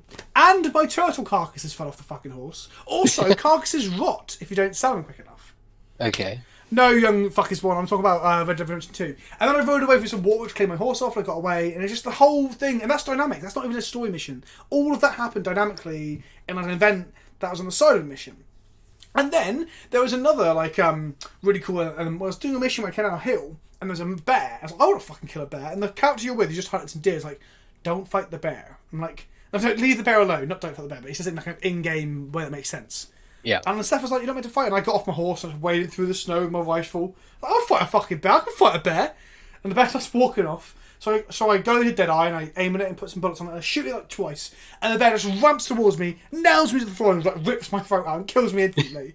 And Steph's just laughing, going, looks like you didn't kill a bear. And then it reloads. But what it does is it reloads like you see the sky and it cuts back to you guys and the horses. And the guy goes, Are you okay? Oh, what's the main character's name? I can't remember. Are you alright there? Oh, sorry, I was daydreaming. It acts like the bear death was a daydream. Oh, that's so cool. Like you just did like a little cutaway moment. But then the cool bit is the opponent won't leave, guys. We're an actual ranked queue, so me burning my clock is a thing. Don't worry, Captain Command, we can't beat this deck anyway. And then the coolest bit is then there is no bear. There's no bear. Like that bit was like a random thing that was part of that mission that isn't there the second time round. So we come down the hill and there's no bear. I'm like, so it's like it's not definitely going to happen like that. And it's all these things are so fucking... it's just so good. Everyone's really worried about the time. I don't fucking worry, guys. Our deck's really fast. It's so good, Rob. God, it's just so good. It sounds right very, then, very let's good. play Illuminarch Ascension and race these bad boys. We've got black and white, we've got blue and white. We're going to get blue and black? Yeah. We want double blue for something, right? No, we want double black for something, actually. So let's blue black. Yeah. Is no one else in chat excited about Red Dead? It seems like everyone's like, Vince, shut the fuck up about your cowboy dreams. They're probably thinking, holy shit. Like, holy shit. What is this? Who is playing this in Modern? It does seem very good in this one particular matchup. Obviously, it dies to Nahiri, but we can brain magnet the Nahiri and then get bolted, I guess. Yes. Just John. So maybe we should do an episode of Magic the Colouring where we talk about John Marston, the cowboy dream. What colour are cowboys? What colour are bandits? That'd be interesting, I think. That could be interesting, yeah. There's a lot of red bandits. Yeah, that is true. And Like, like cowboys, actual traditional cowboys, are like, like helping to herd animals are probably green, I guess. yeah, because yeah, that's all they were. They were just herders. Like, we lived really depressing lives. Like, there's nothing exciting about being a cowboy. Hey, have you seen Brokeback Mountain? Right. Let's. I've not seen Breakdance Mountain. Have you not seen Brokeback Mountain though? Yes, I've seen Breakdance. So it's a very good film. I guess we brain maggot them. I think you should. Here comes the maggot. Because we can take the. If you got a bolt, we can take the bolt here. Mm-hmm. Yeah, bandits live in the woods as well, though, so they could be green. I mean, it doesn't matter if your laptop is shite either, guys, because it's not on PC at the moment. Vincent attempt with Rob, haha. Yeah, I guess we'll just probably just hang out and talk about D&D and magic and shit, wouldn't we? Yeah, we play EDH and like try and fill up the tiny Holy floor space. guacamole. Wow, they sideboarded. Oh my god. Okay, what do we take here? Um, Path, right? Saves the maggot. Yeah. The maggot still Yeah. does not cost damage from hitting us. How many tokens do we need? 4. 2. 4. Oh, yeah, okay. Okay, yeah, we are fucked. That hand is so stacked. Yep. We cut all our paths and pushes too. Oh boy, that can kill a mentor though on the upside. Yep, that takes a mentor. Guess we go top. Top, take the Inquisition first, yeah. Yeah. Never didn't have it. They said, well, they'll play a mentor this turn probably, right? If they tap out for it, we get to untap and kill it. Which feels good.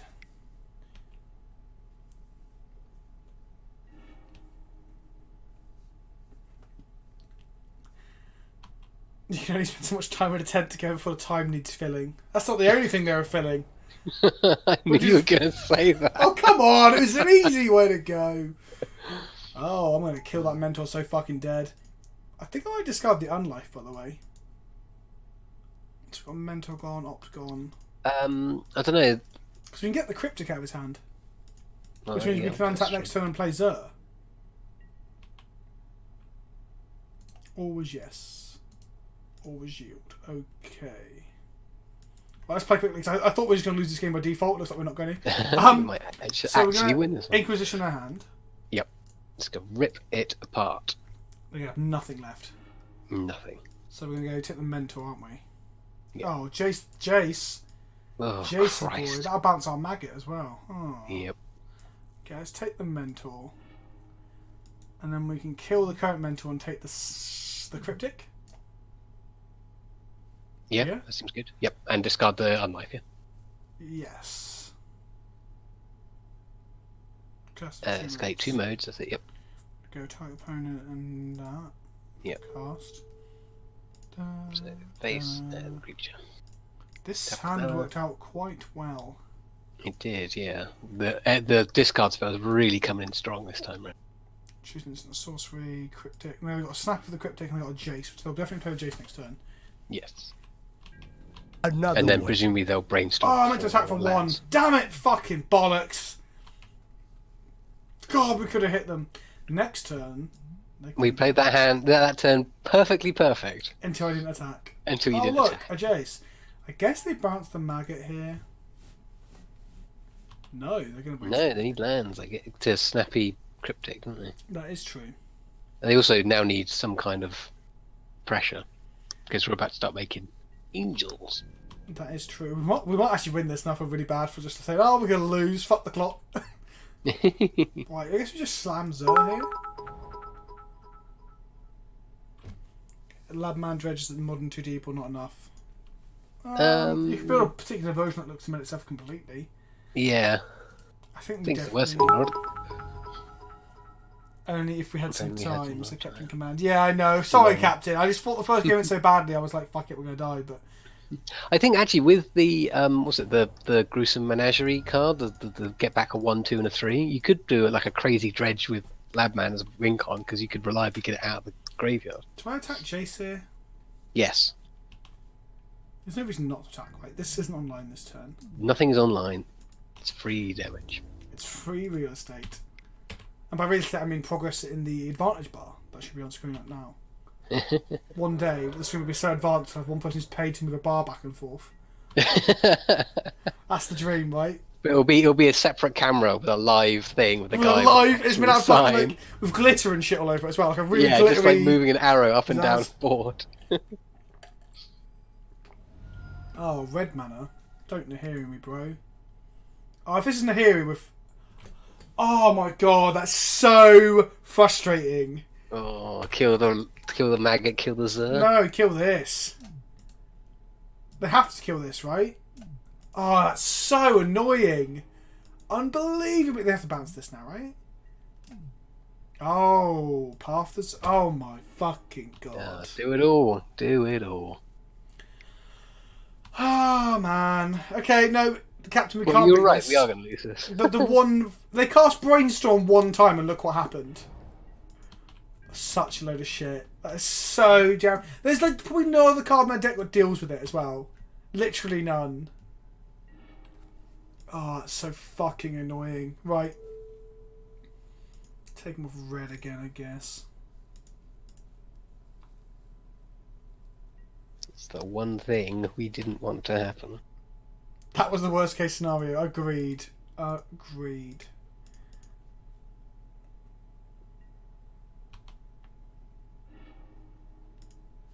Double snappy. Ugh, get out of it. It's another snappy path on maggot, and we're just like, whoa! Should I buy Manless Drag or invest into a magic mushroom farm to earn profit for another deck? A magic mushroom? Magic mushroom. But they spelled it magic. Magic? It sounds like a thing a cowboy would say. I'm gonna go down to the tavern and do my jig. I meant to read it earlier, but we were distracted. Thank you to whoever said they appreciated my performance on Commander Clash. Zen Warrior, I appreciate you. There's been a lot of, like, not hostility, but there's been a lot of bad vibes. So we're trying to fix that in Commander Clash now. Because I felt bad for Toma last week, because I disagreed with him about the deal brokering, and then, oh my god. Oh dear. Wait, did that just resolve? Wait, I discarded it off of Nahiri. This seems bad. Nah, fuck it, we can't wait this. That was dog shit. We had such a commanding and incredible start. We did. And then they just like top decked. They didn't top deck though. They brainstormed into Planeswalkers. Sometimes you cast brainstorm. Sometimes you win. Yep. Yeah, but I was like me and Toma had like I disagree with them heavily about the Necropotence play, and I disagree with them about wanting to make deals that I would like push me into a hole and not be able to win when it's 1-on-1. And it was more just it was okay to be fair. Like we get over it. Like you move on from the game. We're still like getting on very well, me and Toma. But then people started like going on Twitter and like defending me or defending Toma and like, arguing about it. It was like, guys, calm down.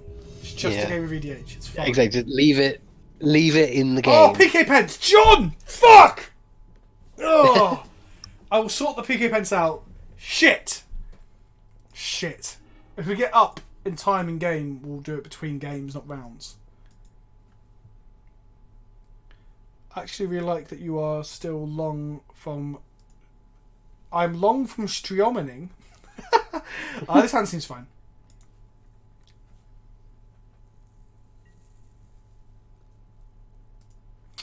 Yeah, like, yeah, I'm not going to badmouth any of them. Like, I really like them all. But yeah, Toma does like to deflect and tell me that I'm the combo deck when he quite clearly likes to combo just as much as I do. He does. We want one more land, don't we? So we're bottom Yes. that, top that. I'm always tempted to keep fucking cantrips on top. More Serum Visions, yeah. Yeah, I do it in Legacy as well when I play Sneak and Show. I'm like, oh, wow, this is 3 more cantrips. It's just gas, right? It's just like, no, find the combo.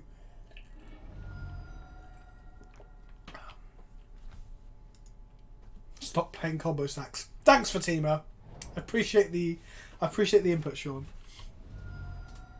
Fake drama equates to views. It does, but when people start getting shit, is this infect? It's gonna be spirits, right? It can't be infect. We're gonna bring lag at them and find out, I guess. Do we? Yeah, let's maggot them now and we can kill a spirit and hit their hand. Shortly after this. Thank you, Mark Springle, for becoming a patron this evening. We also had another patron earlier that I didn't shout out because we're in the middle of something. Oh, I found the tab to find the PK Pence much easier. So someone asked, have you seen Vent? Right, so it accepts, that one's done. Steam Mail I need to do.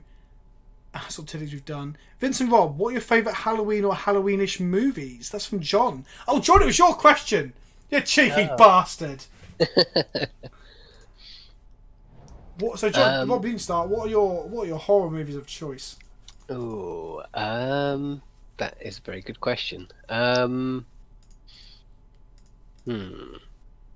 we're struggling. Yeah. So, favourite horror movies. Let's start with that. Because obviously that isn't necessarily Halloween movies, right? Because I don't know if I feel like I fancy watching Alien at Halloween. It is definitely spirits. I guess we take the path there. Favourite horror? I like The Thing. Oh, I fucking love The Thing. That film's awesome. I don't see Terminator 1 as a horror... Oh no, Terminator 1 is a slasher flick, isn't it? Like, in its setup, right? Would you agree that Terminator is a slasher flick? The first one? I'd class it more as an action thriller, but...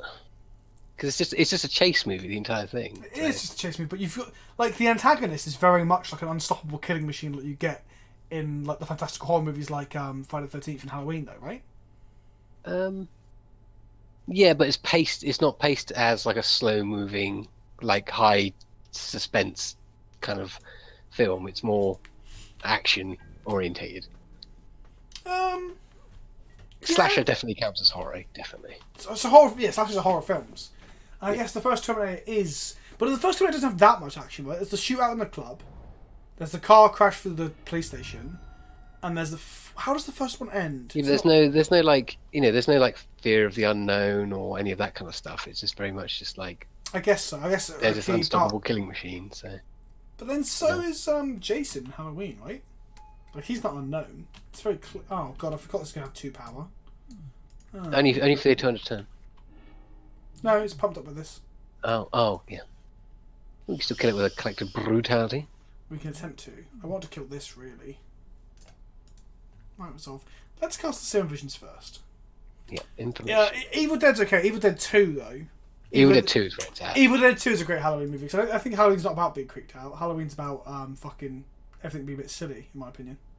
Yeah, definitely. I think the other horror movie I like is Night of the Living Dead, like the original one. So is Night your favourite of the Romero movies then? Yes. More than Dawn? Another one. I like Dawn, but it's like I don't know. It's just I don't know. I think it's been overshadowed by its legacy and its like commentary, social commentary. Whereas I just want the zombies coming out of nowhere, like trying to kill you, kind of thing. But for a horror movie. I think they're the only 2 of the Romero ones I've seen. I've seen Night and Dawn. I haven't seen like what's after Day. Day is weird, really weird. I've heard it's quite bad. It's very bad. Like, and then they got worse and worse, didn't they? As did Land and all that. Yeah, basically, yeah. Land of the Dead though is quite good. That was a much more recent one, right? Yeah. That's John disagrees with me, by the way. John thinks Dawn of the Day of the Dead is the best. What? I haven't seen it, but I've heard bad things. Dude, it's so bad. The guy who's like they're like experimenting on the zombies. It's just Oh, it's so bad. And the makeup effects in that film are so cheesy. It's not a film that's like so bad it's good. It's just bad. I should use my black sauce there. That was bad. They'll sack this now, right? Or they'll spell queller? That'd be bad. They did not spell queller. Life is good. Leprechauns in space. No. Okay, said that was good. It is. It's just a crappy B movie. It's like the Resident Evil films. Great. Well, I'm going to set up the Zur combo the next 2 turns. That's the plan. So I think that's gonna because they can't really interact with it. So we're going to go low here, look. And then I'm going to collective brutality, 2 modes, discard the creeping tar pit. 2 modes. Do we want to check the hand for the path, or do we want to... Yeah, I think so. If you want to go full Zur... No, because they'll be path the Bone Maggot anyway, so you want to gain some life then, don't we? Right? So just go face. Yes. Yeah, that's fair. I really don't love the Resi films. The first Resi is okay. Like, it's not even a horror movie, it's a sci-fi movie. It's not even a horror movie. Yeah, it's about laboratory... It's got horror motifs. Yeah. Right? The same way Aliens has horror motifs. Oh yeah, but aliens is an action. Oh my god, we're dead! Oh my god, that card is so bad. Fucking hate Puller. It always blows me out at all times. Whether you're playing with it or against it. If they path the maggot, then we take their path. Yeah, no, I meant they would. If they had path, they would have pathed already. Is what I meant. Not that they're path in response.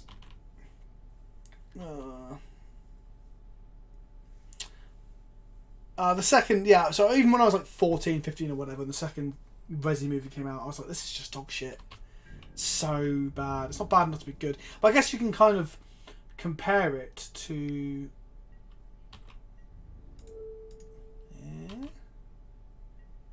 Yeah.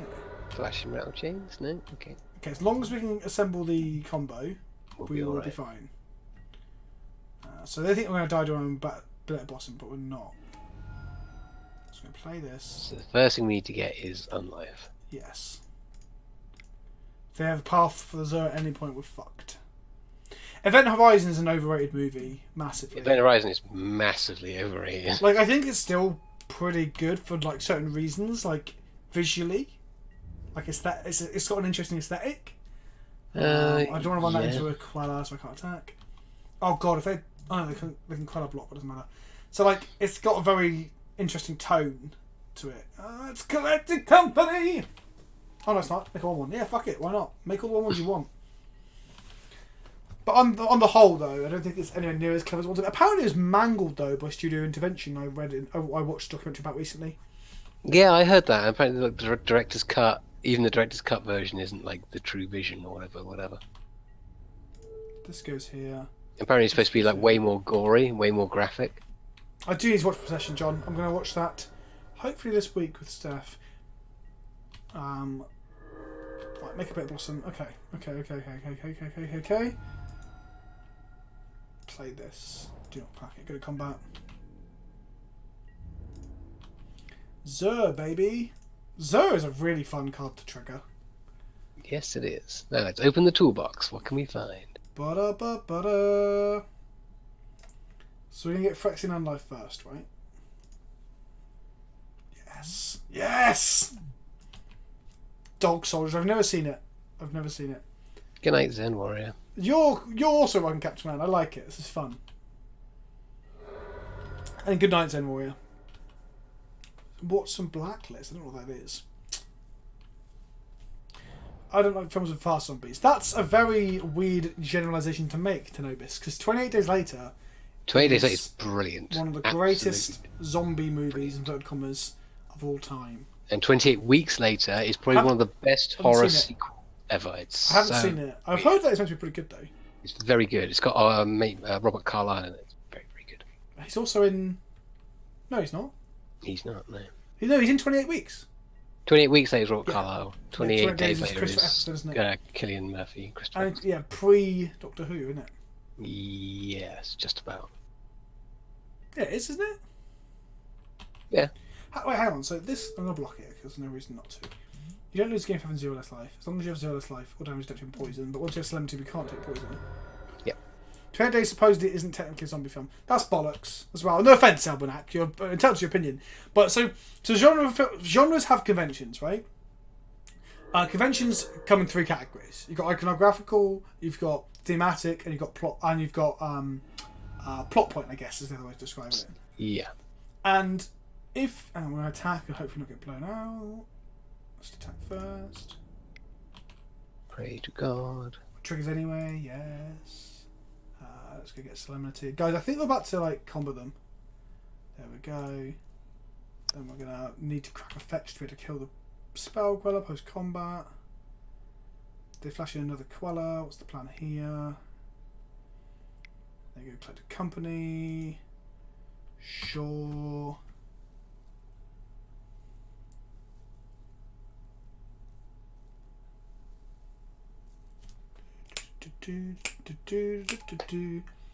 Selfless Spirit is a frustrating fetch there, isn't it?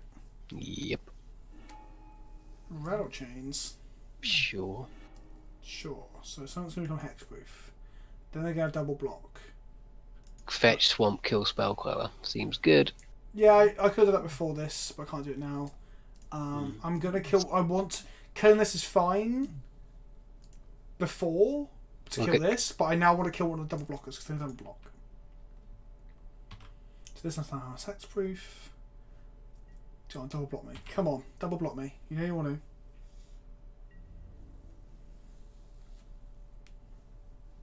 Yeah, if you kill the spell card, can't you get the? I can't. He can give it indestructible. Yeah, but but if he gives it indestructible, you still win the trade. I do. So maybe that is the better line, actually. Yes.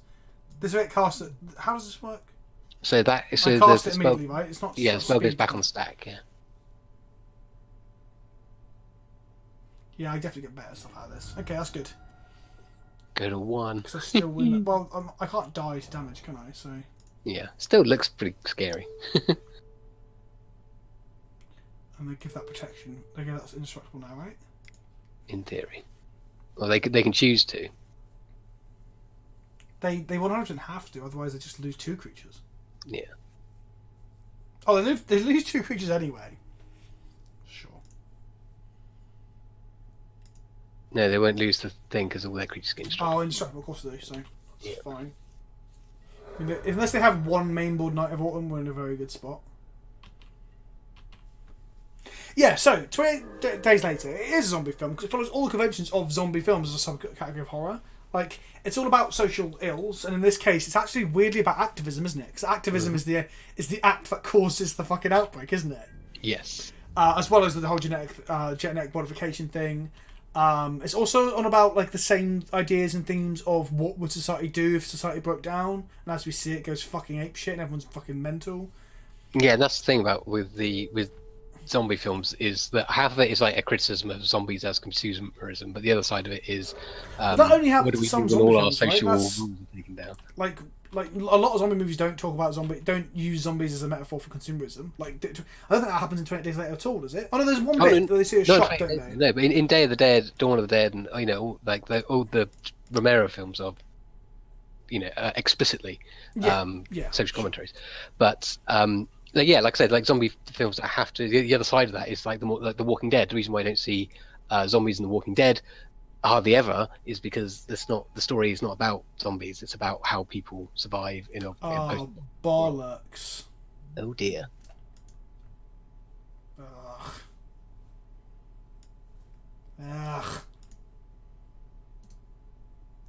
That's okay. I guess we just fight through it, right? We have to make a lot of 1/1s, right? If we swing with this, it dies. Yes. Oh, he didn't give everything hexproof. That seems weird.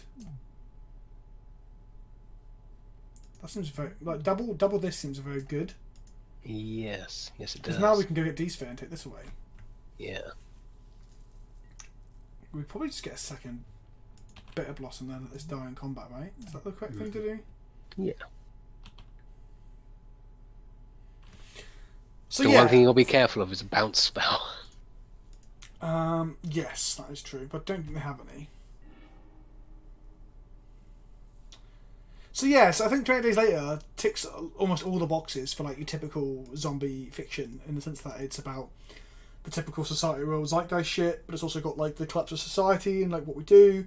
It's got all the iconographical elements of a zombie apocalypse movie or zombie movie. It's got the plot points of a zombie movie. So someone like even the falling asleep in a coma and waking up is so cliche in terms of a plot point, right? So saying it's not a zombie movie is just you being elitist about a weird standover from a long, long time ago. I can't pay life from below 0. Should have fetched that earlier. Okay. Question is, do we want to attack and get a second bit? I think we do. Just get a second bit of Blossom, right? I think so. We need to go wider. Although I think a second Unlife or more redundant combo piece is probably better. Because if they bounce for action Unlife, we're dead. Redundant combo piece. Or maybe Great Romance might be a good idea. Yeah. I don't think they're going to have any bounce spells main board though, are they? Steel the God. Steel's in the sideboard, guys. Steel's in the sideboard. If you feel confident, then grab another Bit Blossom. I do feel confident. Let's fucking do this. Alrighty. What's better than 1 Bitter Blossom, guys? 2 Bitter Blossoms. Or oral. Oral sex is pretty good too. Vince, we're all playing a card game where slight technicalities matter, so no, they aren't zombies. Nonsense. Absolute nonsense. They are zombies, through and through.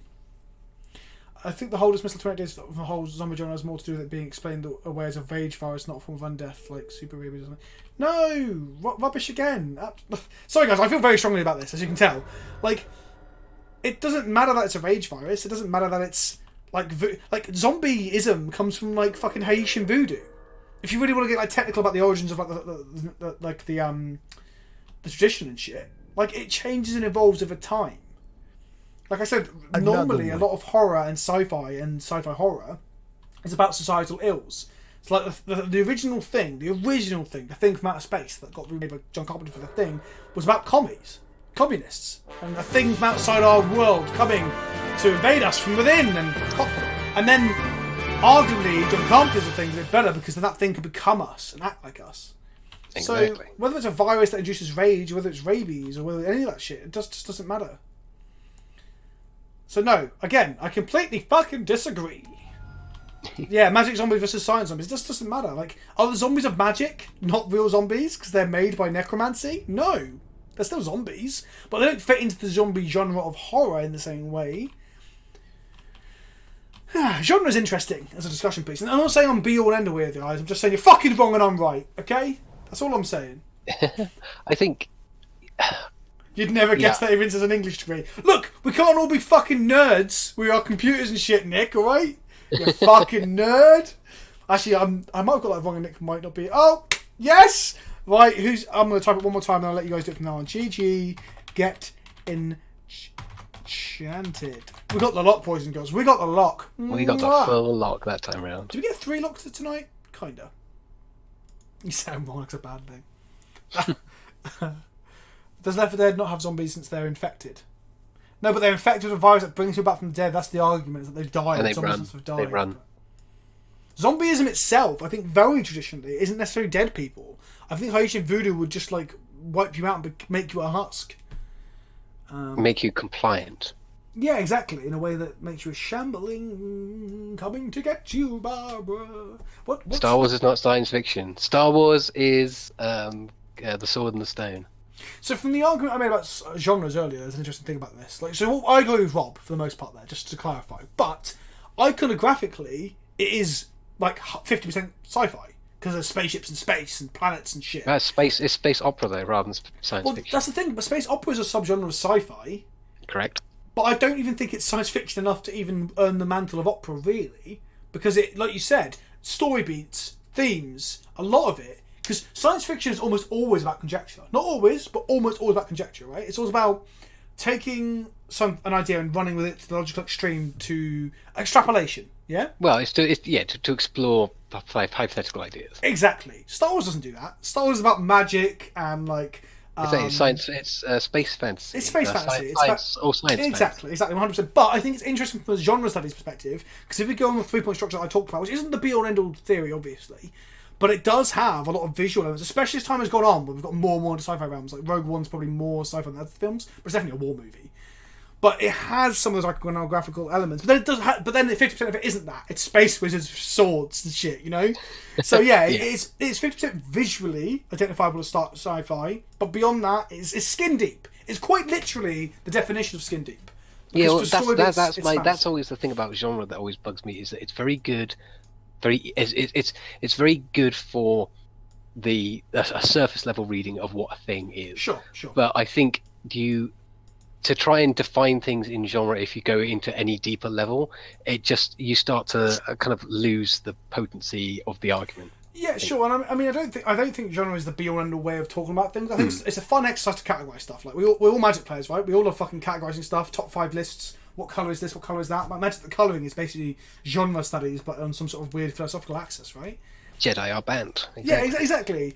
And I agree with you. It is very surface stuff, but at the same time, it helps you to understand where traditions come from. Like the traditions of storytelling normally have roots in genre and genre studies, right? Like you can understand the traditions better, and that way you then learn how to subvert expectations of what people. Because people can often understand what genres are, but don't know how to verbalise it the way like I'm doing. People know what sci-fi is. People know what fantasy is, and that's how you can subvert and fuck around with them, isn't it? So I think it's perhaps more important than you'll give it credit to, but I definitely get where you're coming from and agree that perhaps we give it too much credence, you know? Well, I'm not saying that anyone does. I just say that if you do, like the harder you, the more in depth you look at it, the less relevant genre it really becomes. I think because when you get down to a deeper level, you're comparing things on. You're comparing films or whatever it is you're comparing. You compare them to a much more detailed level. But genre, it's too broad to get you to categorize. No, because how I see it is that genre allows you shortcuts, right? So you fly a spaceship down camera, immediately. That's why I find it hard that I don't think Star Wars is sci-fi. But there are different sci-fi elements to it. Because immediately a spaceship, like you said, space opera was the kind of thing at the time. It sets you up with loads of expectations, and ordering expectations is very, very important. There's a lot of narrative shorthand, isn't there? Yeah. Like, I don't know, someone getting bitten by a radioactive animal of some kind is like, oh, we're in for superhero fiction right now, right? Like, there's loads of narrative shorthands that are important for setting up stories. Same with fantasy, right? Like, you see a tavern with people sitting around talking, and it pans towards a fire, and there's a man in a cloak telling a story, you know, you're in for some sort of fantasy epic, right? Like, there's so many shortcuts you can make with genre. That's how I see it, anyway. Yeah. So so I think analysis can be hamstringed by discussion of genre, but I still think it's incredibly important in understanding how to develop your story and stuff. Because having a strong understanding of your genre allows you to do very interesting things with it, and allows you to kind of really ground your story. Because the most interesting thing of all of this, our conversation of this, I should have maybe correct my calendar, but I don't fucking know, is that you come at this from a perspective of more of a writer, and I come at it more of a perspective of not a critic, but from a literary theory side of things, I guess, because you write more, right? Yeah, you come from a critical thinking perspective. Yeah, exactly. Even though my critical thinking skills are fucking dog shit, but that's not the point. I guess I've got to crack these and play a bit of Blossom and go from there because they can't play Quella right now. I would class Dune as science fantasy. So, fun fact: I've never seen Dune. And I've tried to read it on several occasions and failed because I just got so fucking bored. But then I've never read Lord of the Rings in its entirety as much as I love the films. So, but Dune, I guess Dune is kind of fantasy as well because it's obsession with history and lore. Yeah. What? Yeah, absolutely. Yeah. Houses and house history and stuff. That is not a science fiction trope. That feels like you're bogging down the extrapolation of like not extrapolation. That's the word I'm particularly saying. What's the word I'm looking for? Taking an idea to its logical extreme. What's it called? I said it earlier and I can't remember it again.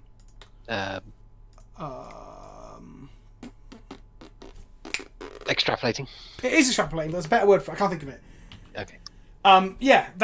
That's not what you do when you start getting fucking obsessed with the space house Orion or whatever, you know. But then economics. I mean, is that a fantasy thing? Does fantasy give a shit about economics? June's got a lot of economic shit going on, hasn't it? I don't know. I mean, world building in science fiction is based around core ideas, like kind of philosophical ideas, whereas I think fantasy world building is very much more like an historical, like a Herodotus style of, or a Tolkien style of like collecting and storing information of this perceived, of this imaginary world. So it's more like a Game of Thrones. Treating like a real history in a sense. Exactly, yeah. Okay, let's get our paths on. Let's path this one time and then counter it, I imagine. I'm gonna have to pause to piss, Rob. I am full, not only full of shit, guys. I'm currently full of piss. I'm gonna pee, Rob. Is my favourite author. Okay, that's interesting. I like Tolkien for his ideas, but I can't say I rate him very highly as a writer because he writes like an historian, which is a bit, I don't know, dry in places, I guess would be the way I'd put it.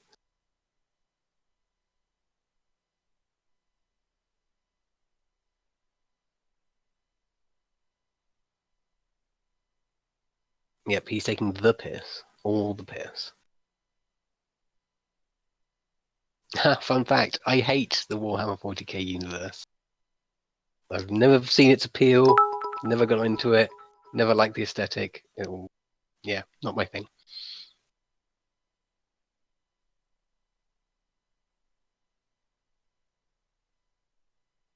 It's because they had the liberty of years of other writers. Yeah, but that's no. don't agree with that at all. I return. We're on 9 life, but I guess we're going to Zur them, aren't we? What did the conversation move on to? What did I miss? We talked about Tolkien, about why he's Titan Reaver's favourite author and why I think he's wrong. Why do you think he's wrong? Oh, because he writes like an historian, which makes kind of dry for actually. But that is reading. a whole, in a sense, it's a whole subgenre of fantasy, right? Like your George R. Martins and your Tolkien's are, like I just said, they're obsessed with building not a rich world necessarily, but a rich history. There's a way of creating a world and having a lot of rich detail in it that isn't. Like literally in Tolkien, there are things like if you read like even the first bit about concerning hobbits and like the history of pipeweed and all this kind of stuff. It just reads pretty like fucking dull. Yeah, it reads like historical fiction, and that is not. But that's it. I think that's it. Not historical fiction, but like historical fact, which is less engaging, I think. Okay. Guess we play as. Do we? I think brutality to clear the way for a Zur. Titan Reaver, you're suggesting that Tolkien was like the first person ever to write a book ever.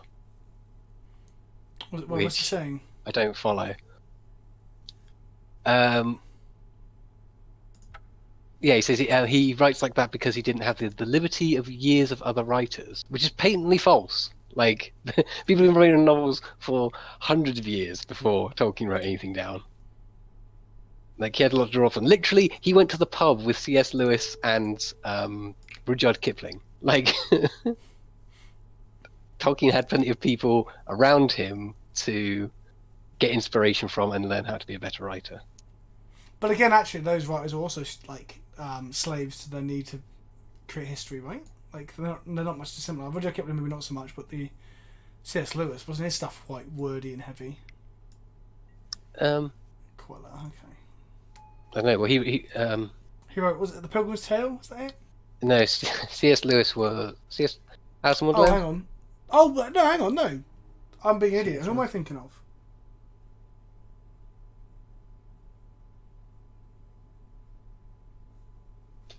Put on top. I can't think of who I'm thinking of. From that.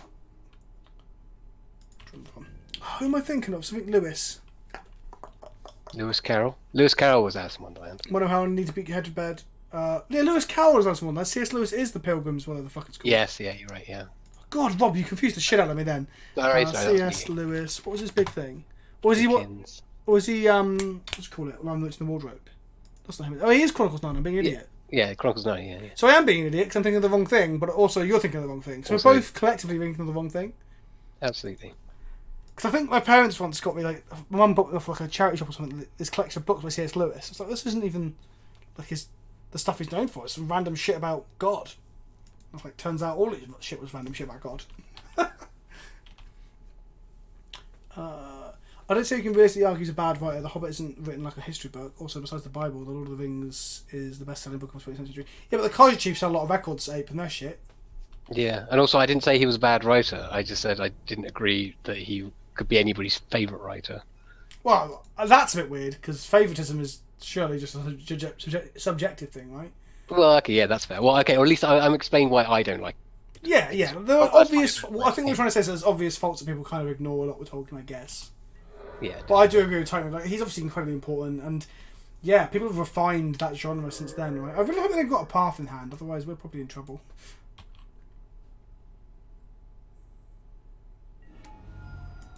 So I guess we play the Phyrexian Life first. Is that what we do?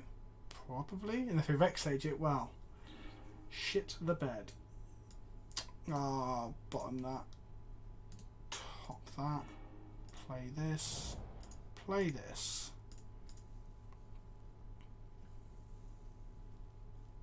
Well, given that Don Quixote was written in like the 1600s, predates. I'm going to argue that the novel was pretty well established by the mid 1900s. Yeah, no, he's not a progenitor of the novel. What's the point? The novel wasn't even set upon in the mid 1990s. Yeah, it was. Yeah. Like the novel was built in the Romantic period. We're talking like 100 years before Tolkien was writing shit. 100 years is quite a bit of history, guys. I mean, yeah, the novel was definitely established. I mean, give it a Google, but I'm almost certain it's like an invention of literally the Romantics. We're talking like fucking like when did Frankenstein get written? 1880s. The original, So yeah, I think. Yeah, that's like 30 years before Tolkien, and then prior to Shelley and that lot, you've got the Bronte sisters and all that sort of stuff as well, which is Exactly. mid 1800s. But I think it was a Romantics invention. Yes. I'm a writer. Yes, technically. He pretends to be. No. I he is. pretend to be. I try to be. No, novella and novels were inseparable. Don Quixote is not a novella. Like, isn't it quite a long work? It's quite a wordy piece.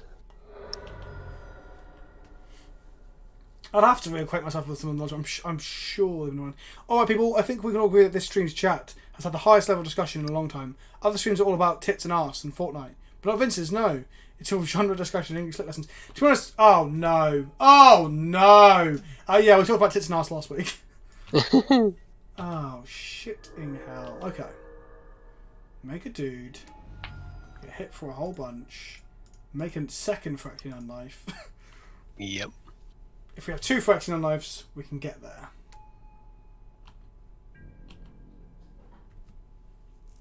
A novella is it's a short novel, basically. I mean, I think there's more Less than distinctions 40,000 than words, isn't it? That's the thing for a novella. Yeah, we've lost this game. I think there's more distinction between novellas and novels earlier on, but nowadays, yeah, like a novella is just a short thing, right? Short form fiction, long form fiction, yeah, sure. Yeah. LMAO didn't account for their sideboard. Captain Command says, no, we knew they'd have it's almost guaranteed they'll have a Rex Sage, Corselli Pride Mage, or Knight of Autumn. I just didn't want them to have it. The fact they had Path and Corselli in hand is quite unfortunate. Steps just walked past with Bruce being carried in a fucking dog bed like a king. We're dead. Game 3.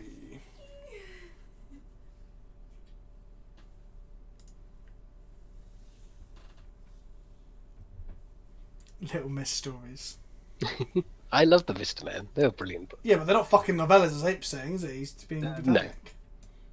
Little known fact: Ape is actually a time traveller from a one of the Austen novels. He's landowning gentry. He's Heathcliff. His family owned lots of money from the triangular trade. Maybe Creative Romancy is actually good against this deck because they've got... They got the removal for it, yeah, the resilient removal. Yes. Yes. Maybe we take out the collectives? Or the brain maggots? 2 brain maggots? Brain Magus, I think they've got a fair amount of removal. Oh, yeah, because Pride Maze hits a maggot, doesn't it? Yeah, so Rami said the same thing. Romancy is the way to go. Did you see a triangular trade? Yes, I did, Alana. We're not gonna direct too much because obviously it's not like the funniest thing in the world, is it? Let's be honest. But I was making a joke about Ape being land-owning gentry from like the 1800s and being basically just a posh twat. So it's more a joke about British aristocracy than it was about indentured servitude. Oh fuck! Do we keep? Oh, we kept one of these in. That's probably not good. Actually, we could probably fuck them with mana. Yeah, I mean, they're playing 3 colours. Like, if we can keep them off of white. Take the noble on this one. Spreading season on turn 2. That might actually be not a bad opening hand. Let's go get that black mana and use it to inquisition them. Oh, what the fuck is a triangular trade? The triangular trade is a reference to the slave trade, basically. It's called a triangular trade because there's 3 points of trade. There was England, there was the Americas, Yep. or the Indian countries, I guess it was probably referred to very initially in that discussion. And then there's Africa, where we went and asked other African people to sell African people into slavery or captured them completely against their wills. And we have 5 minutes to finish this. That's why it's called the triangular trade. Goodbye, Pride Mage. Oh, but Path kills our brain maggot, so we can actually get rid of Path now and then maggot the Pride Mage. Yeah, that seems good. Okay. Because they have no plays, do they? So there's a lot of people are learning a lot of shit today. They are. Look at this. The Come for the magic, is, stay for the history. Yeah, history, literature. Take the path. Play this. Say yes. Play a maggot. Maggot. Gotta love maggots, right? Also, this is good because they're playing the spirit land, so there's 1 less creature in their graveyard. If that needs to be a thing. Indeed. Okay, they drew a spell queller. Got to put on Queller now, I guess. Yep.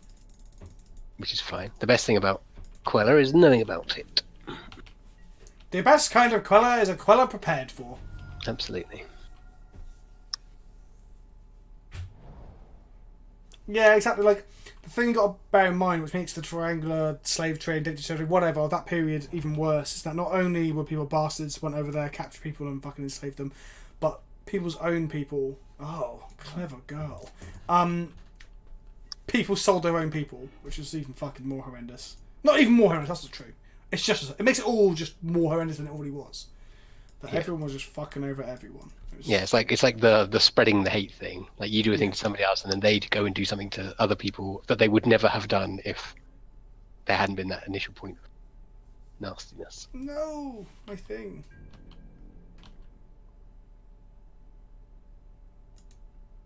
Leaving Pride Mage under the... Yeah, but the point is, the reason I think it was the way I did was that he can just... If we just took the Pride Mage, they untap and path the maggot. So we're not anywhere quicker. Does that make sense? They've got a handful of white spells, haven't they? And a fetch land. And a temple garden. Okay. Spreading sees this. Hello, baby. You can bring him into shop, but I can't pay that much attention because I am... That's bringing in Bruce to have a look. Here he is. Look, there's a dog. Look, guys. Guys, there's a dog. Brucey. Is chat reacting yet? I don't think they are. Not yet. Catch up, chat, you fuckers.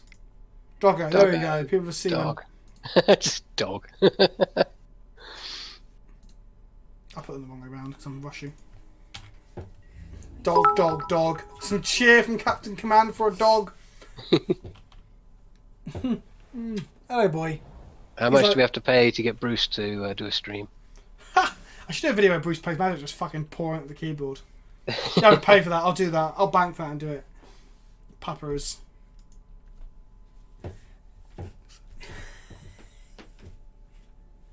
Okay, so I looked it up to just check myself. As I was stating, started typing much faster than I could think. So yes, Don Quick's is considered the first novel, but what made something a novel continued to change over the next 2 centuries because at the time they didn't call them novels; they were just fiction. So I was just to put it out, but my point still stands. Yeah, but there's still like 200 years of like. And they also fiction. They used to call forms like the novel. They used to call the novel a genre. The novel was a genre initially, weirdly, the way they described it. But we've also got things like I didn't know that Don Quick's was the first, but I guess. I think it's like the first English one, but yeah. So no, it wasn't English, was it? Was it like Spanish or Italian? Well, it cast in maybe cast in English, or I don't know. Yeah, Time Weaver's argument was that Tolkien didn't have a lot of work to go on because the novel had only solidified its form by the mid-19th century, which is fair enough.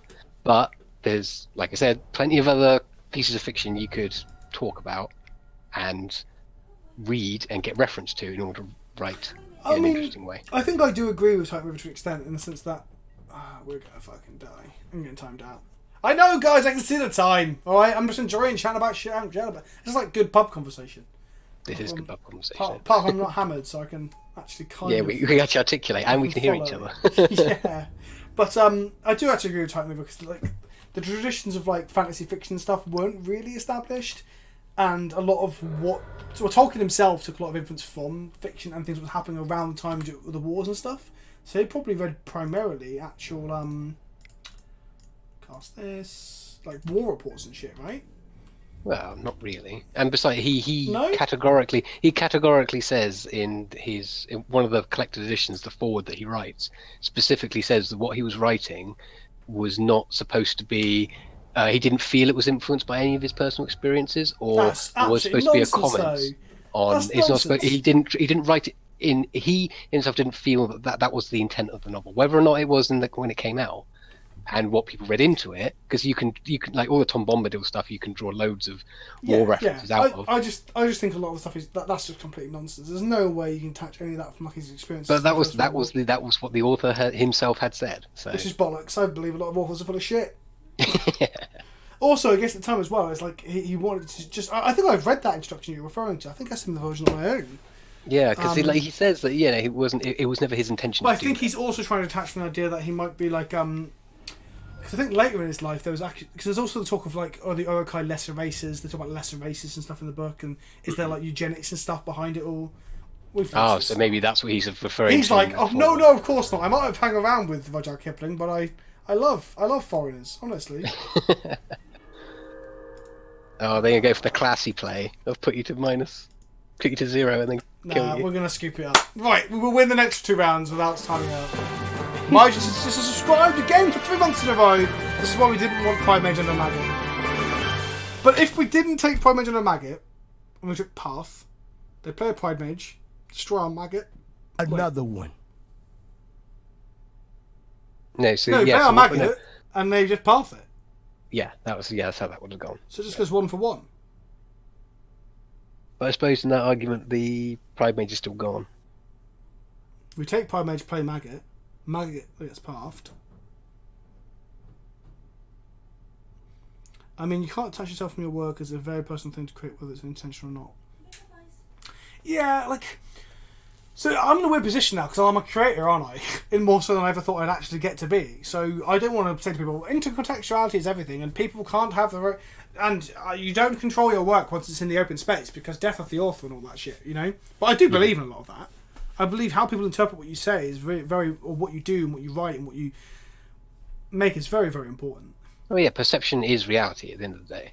So even no matter how much Tolkien might say that what he'd written wasn't influenced by things that he'd experienced, or he wasn't writing specifically in order to talk about real-world events, only goes so far, because you can't help seeing what you see.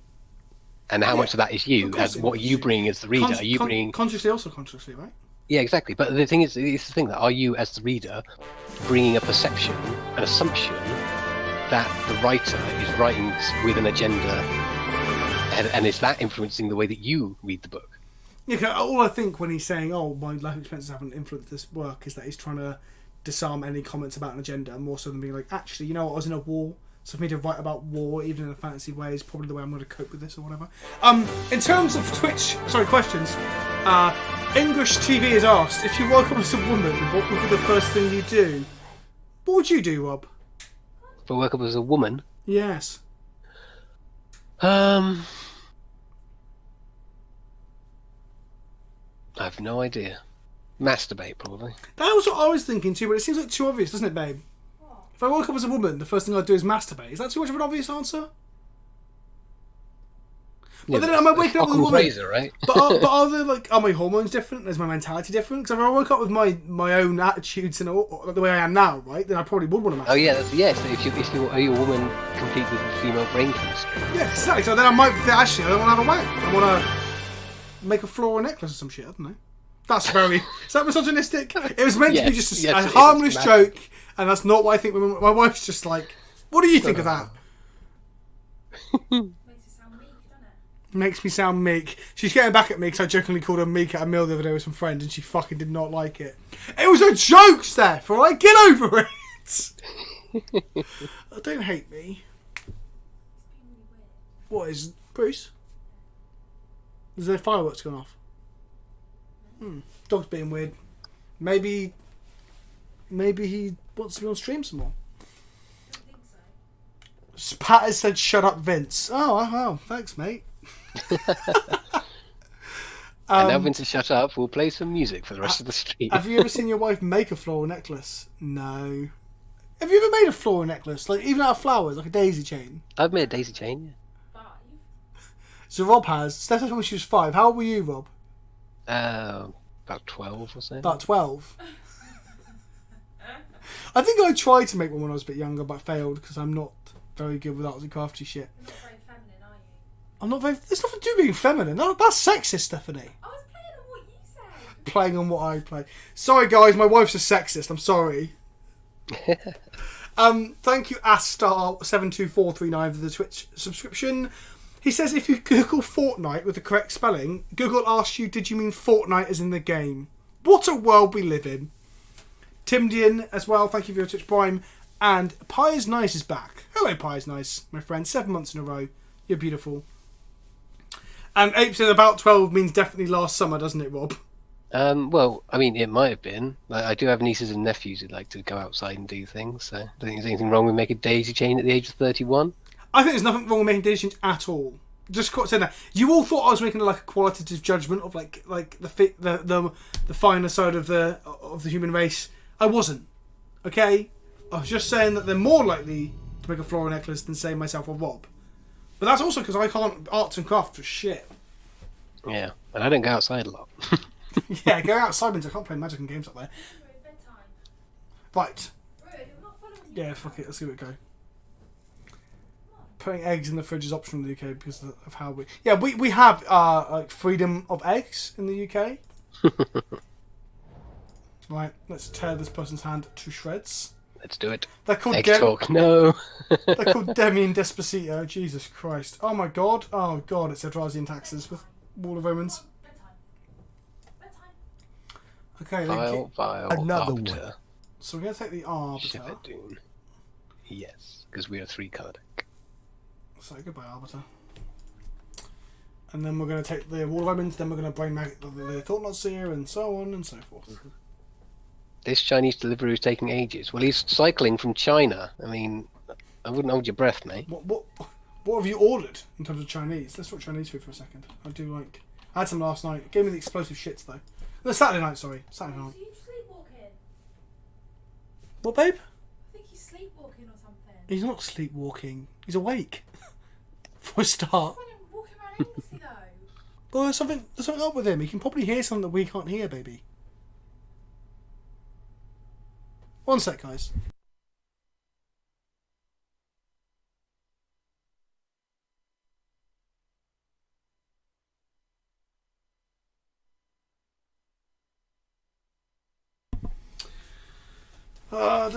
In China they call it food. No, Mega Show, they do not call the Chinese food that English people eat Chinese food because it's not very Chinese, it's very anglicised, isn't it? Let's take away that fucking wall of omens.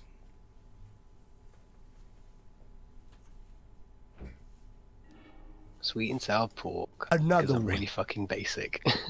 That's good. Sweet and sour pork is nice. Yeah, nothing wrong with sweet apple.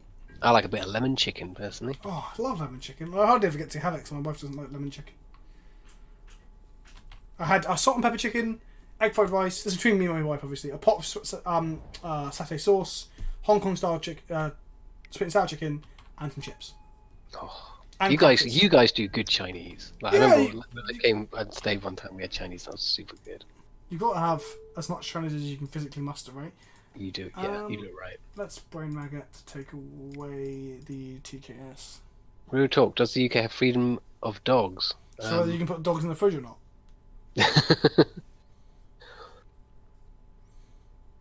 So what did my wife have? She had my scraps. No, that's gonna make me sound like a fucking monster as well. She had. We shared that. That's what we did. We shared that. Oh, blade spicer.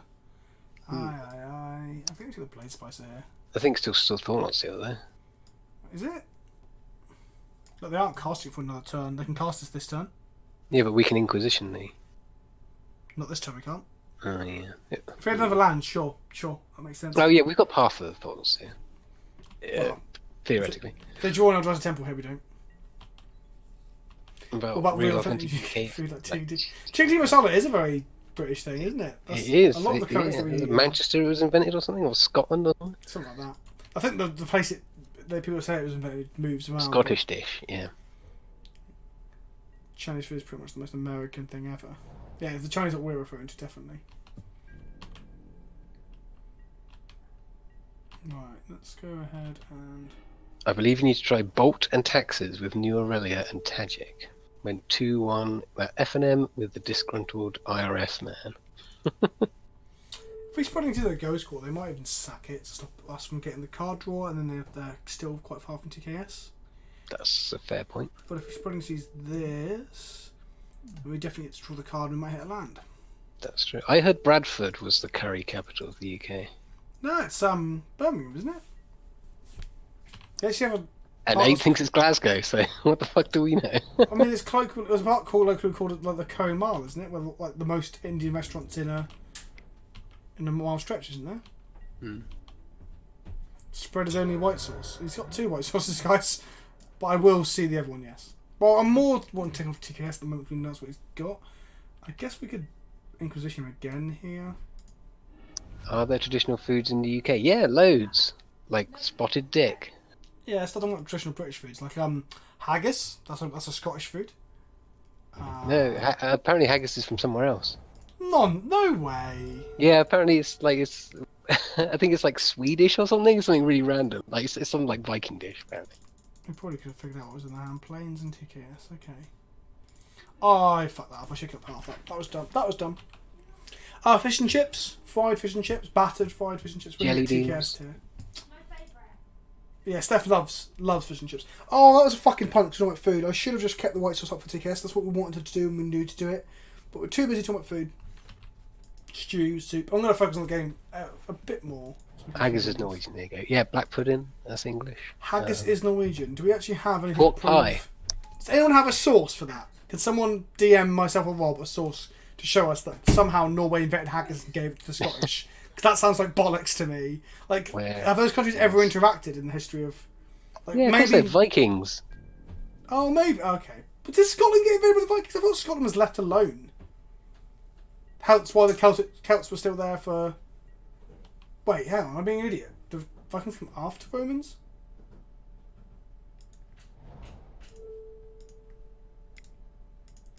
Let's get rid of that. History of haggis. Is Scotland's national dish really Scottish? TheScotsman.com. There we go.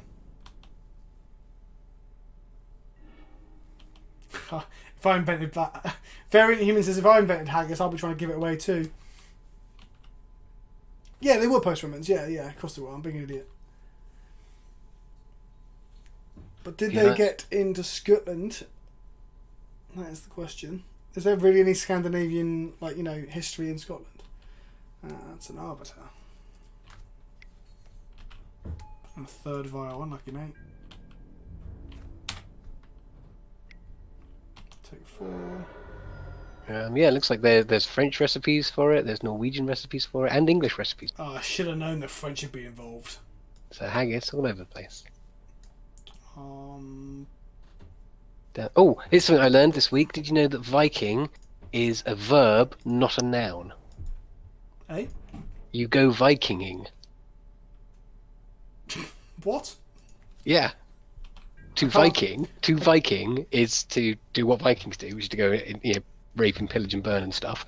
Apparently, that's a verb and not a noun. So you aren't a Viking, you're a person who Vikings. That is interesting. Yeah. I'm also trying to focus on the game a little bit. Sorry, I am listening. I did find that interesting. I'm thinking I can't crack this fetch because A is an arbiter play now, which we could play for mana for then, but we can't crack it now because there's a Zur on top and we want to draw the Zur. We do. Real bad. Super bad. I kind of want them to play a TKS to take away this Inquisition, and we untap play Zur, and then we can potentially have both TKSs, I guess. So you're a Vic. No, you're not a Vic. You're a whatever you came from. So you could be a Dane, you could be a Swede, you could be a Nord. Depends on where you are, or a Vandal, indeed. Yeah, it all depends on where you come from, because there's no such place as Viking land, because it's full of different people, disparate nations, and all sorts. Honey, I'm going out Viking with Paul. I'm going Viking with Paul. We're back in a few days. Exactly.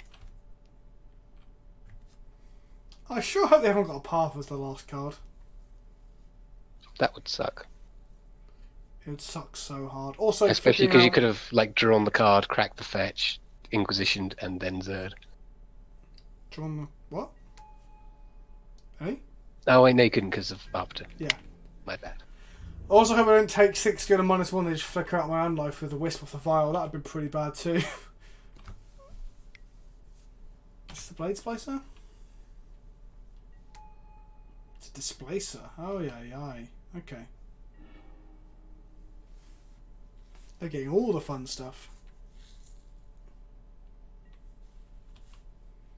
Yeah, got to pay for the Arbiter before I attack with yeah, it's frustrating because we can't get rid of Tar Pit as well. We're not going to attack with Zur because they're going to fuck it. Oh no, we then got Colour Source to flicker the Zur, so we're good. Yeah, so in English, Viking is but in Nordic runes, it's a verb and a noun. I don't think I care about them having a lot of tokens in the Blade Splicer, so I think I want to not give them a kill here with Flicker Wisp, I guess. Yeah, definitely. But then again, after this turn I'm going to die to Flicker Wisp anyway, so I don't think I care. But I can always force them to wisp, can't I, as well? I think we want to force the issue. But this turn I can pay. Yeah, okay.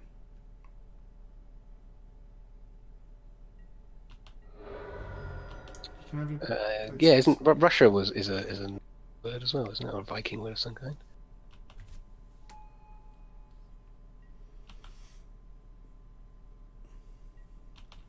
So we are so dead to Flicker Wisp, it's not even funny.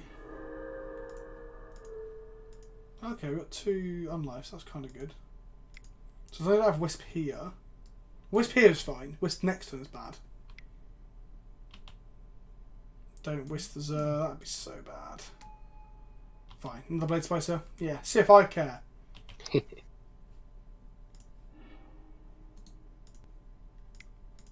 for this. Attack with this. Yeah, the name Rus itself comes from the early medieval Russes people, Swedish merchants and warriors who relocated from across the Baltic Sea and founded the state centered near Novgorod, which later became Huh. Kievan Rus. Solemnity would take off bits of their vials, that's interesting. So Russia is Swedish. Is the UK actually a United Kingdom? I will refer you to a referendum we had recently, and it will tell you no. Yeah. That's political satire. Take 1 from my Zur. So right now, guys, we are dead to Flicker Wisp. Yes. If we can reset this vial, we aren't dead to a instant speed Flicker Wisp. Northern Ireland? Which Oh. island is that, Abe? Detention sphere these. Yeah, see one of these. Detention sphere these. Yes. That's our next line, I think.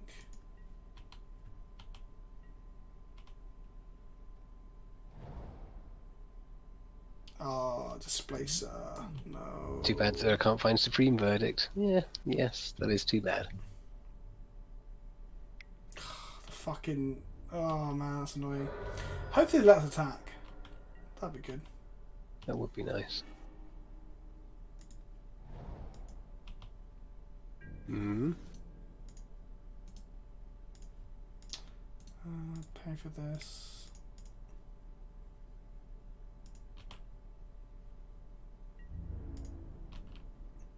Okay, they let us attack. Trigger. Okay, we probably need to deal with the displacer in case they notice. Yeah, definitely. Because otherwise it's just going to get worse and worse. But how can we do that? So we can attention sphere the displacer, or we can spreading seize this mana source. Detention sphere the splicers. But that doesn't change the fact that we've got a displacer that stops us from attacking ever again. So we have 2 things. We have to deal with this before they notice. We can also, Okay. so we can hedge our bets and hope they don't notice that stops Zur from attacking every turn. Mm-hmm. The trouble is, if we pay D-sphere, they can just flicker there. What? No, they can't. It can't target itself. It's the key balancing issue with the card. Oh, sorry, I didn't know that. Yeah, that's why you can only protect itself with a Wisp and a Resto, but it can't Right, target okay. itself. So what are the odds that they've got? So they've got no cards in hand, so we can just go for it. Yeah, so that will be the thing we go. Sorry. So we can take out this or take out this. How are we taking the land? So that's Spence's. Well, Sprinksy draws a card. Does, but then if we draw another colour source, now playing. Yeah, it makes them more life to outs, whereas if we just deal with the thing, they have to draw a Flicker Wisp to get their dude back. Oh, Oromancy, that's a good shout, because Oromancy stops the Wisp kill. Okay. Get rid of this.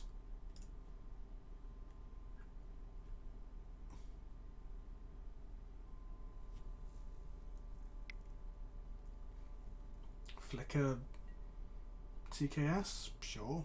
We draw a card. If we draw Path it's going to be fucking lully. That would be sweet. Okay, draw.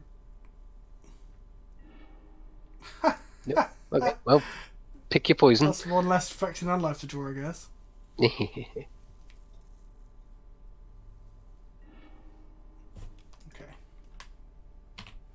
Next turn we get Oromancy, and then we can do whatever we want.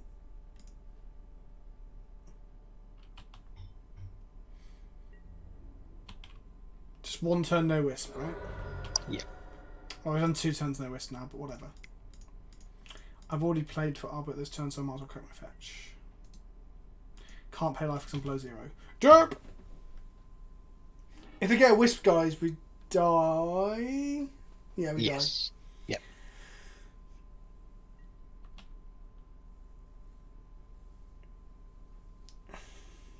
Yeah, because they wisp out the Solemnity. bee sphere, double trigger No, they wisp out Solemnity and attack for lethal poison. Because we're already below 0. Oh, yeah, we're already at -4, yeah. Awkward. Snow, you have not missed the whole stream, my friend. There's another colour source. I'm glad we didn't go for the landline. Yep. Here they come. Go to They're minus got- what now? Take that, -1,000,000. I thought we went to a minus number. What? Yeah, Oh, it's dealt in poison, but we can't take it. Derp. Ah, sweet. So we stay on -4. Okay, so we get Solemnity, Ornamency here? Yeah, and they have to have double wisp now. Well, if wisp displaces, they're out. Yeah. So paid for Arbiter. Swing. How's it going, team? It's going well. We have been chanting, and it's We're been good. 1-2. I feel like we can win this though. Is this game 1? This is game 1, isn't it? Yeah. It's a great Ornamency. So I think we'd speed things up a little bit. Yeah, we can just get better boss and then slowly kill them now. Yes. I could attack Red Blossom seems really good against this deck. yeah, it seems pretty good. No tar pit attack, TikTok. We don't have the mana to target attack. If you look at our mana right now, because the marsh flats cannot be cracked. Ah. They paid for their own arbiter. They filled a rune on tar pit, which is fine because we're less likely to draw less likely to draw lands now, I guess. That's not what it Yeah, was that's in the true. world. Death by paper cuts. Death by a Well, 1,000 stings. We'll just get 3 bit blossoms in a row and kill them over the course of 4 turns, right? The big announcement is that I'm now a full-time content creator as of GP Liverpool. So, the first week of December, I am officially no longer in my job role, and I am a content creator full-time. So I'm going to make 2 Yay. big gameplay videos a week. I'm going to do some top 5 videos, I'm going to stream multiple times, and just generally love life. I have a Nice. card in hand. I really hope it's not Plowshares. They were done on their turn though, weren't they? I was tapped out.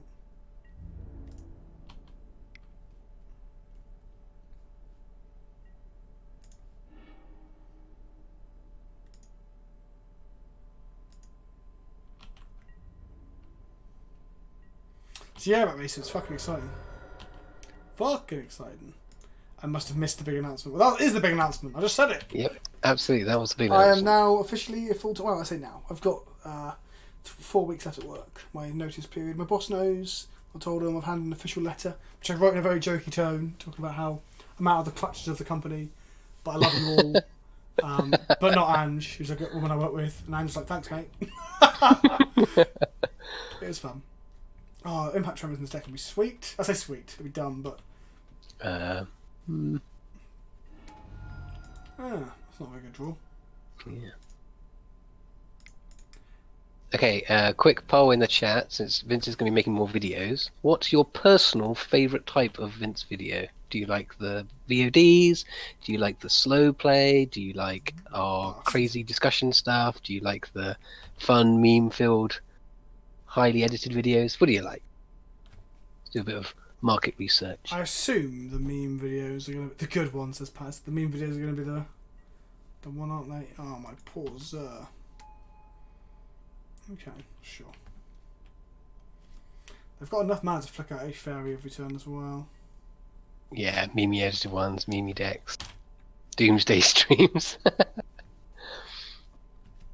Yeah, there'll be probably at least 2 big meme ones and like 2 slow play a week. I'm going to be putting out videos, like I said, 5 times a week. It's going to be the fucking the bomb. So Modern Red Tron, there's not enough to do a new one in Modern per se, but I'm definitely going to try it in Pauper or Legacy. Mono Red Cloud Post. Am I right? It's a bold strategy, Cotton. Let's see if it pays off. Burn their clock down here. Hold control on the trigger. If we get there. Oh, There'll getting be- some love there'll for our be crazy more- conversations. That's good. There will certainly be more Taxus gameplay because I fucking love paying taxes. The reason there isn't so much sunshine at the moment is because I've only got a finite amount of time. But now I'm going to have a finite amount of time, but it's a finite amount of time of a full-time job, as opposed to a finite time of a part-time job. Yeah, Goblin Charbelcher is definitely on the list of decks that I will play at some point. Hear me out on this. Mono red post with Warp World. Fucking hell, can you imagine that in Legacy? So if I draw Plowshares... A path off of that? No, don't. Okay, Tarpet's not the worst.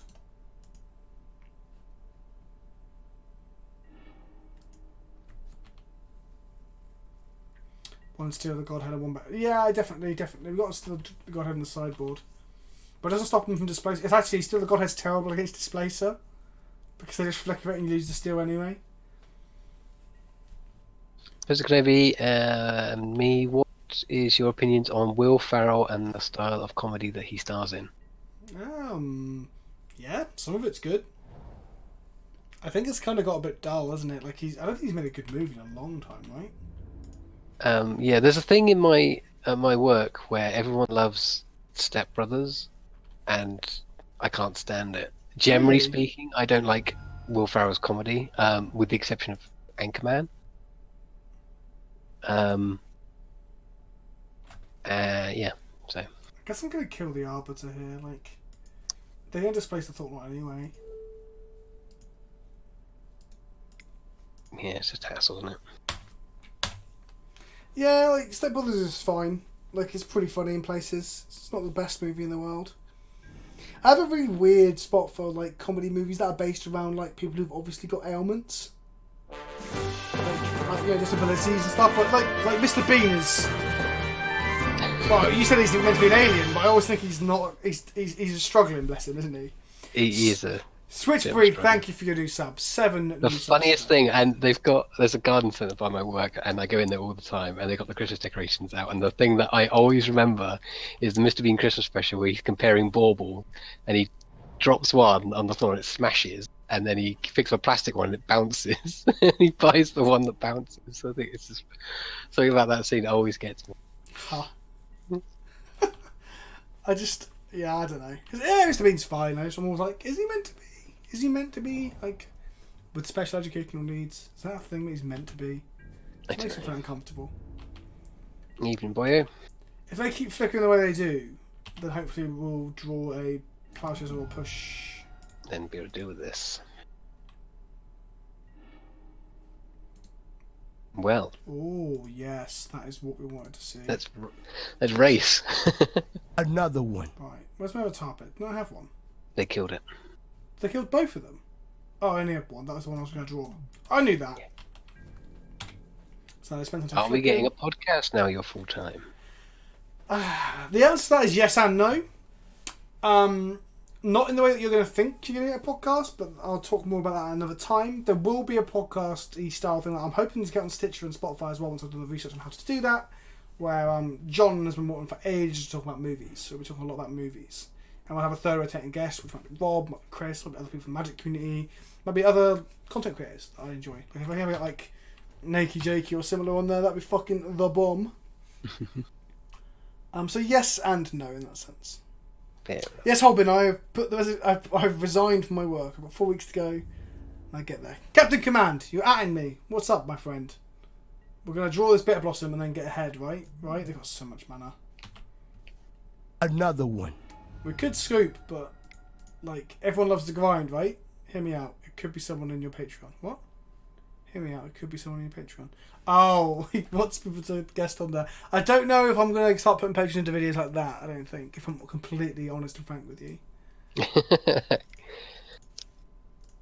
Because also, can you imagine if I picked one and everyone else is like, why did you pick him? Do you see what I mean? It's just not. It's not right. They need Double Wisp to kill us. Yes. Double Wisp would kill us.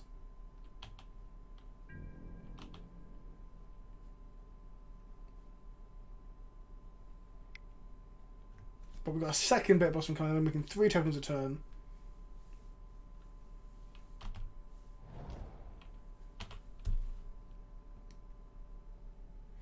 No, like I said, as much as I love you guys and I appreciate all the support you give me, I'm just I do not want to talk to you in real No, life. no, I will talk to you on Discord all the time, but I'm not going to start putting you as co-host on episodes and stuff. It's just not something I want to do, basically.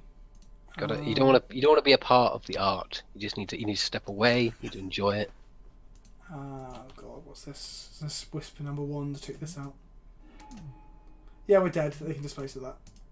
Yeah. So we're not taking damage, but it also makes us lose life, so we will go down or up negatively, or down negatively, whatever. Yeah, so they flicker that and they displace it. Yeah, If we all did. times that drastically shortens the amount of time until I see an enduring ideal deck by a tiny amount. Exactly, there's a lot of stuff I can do now.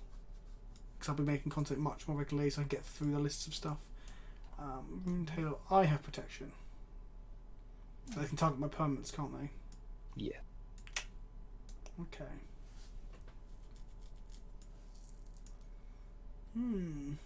Maybe Ghostly Prison? Yeah. Yeah. Romance is fine. Terminate Inquisition. These brain maggots seem like a fucking liability in this match, that's for sure. Yeah, too right. We played Smallpox, didn't we, recently? We did. It's Pie's nice that gave us the monies for Yeah, it. that's right. Ritual Soot wrecks them. That is true. Yeah, Ritual Soot does seem pretty good against D&T.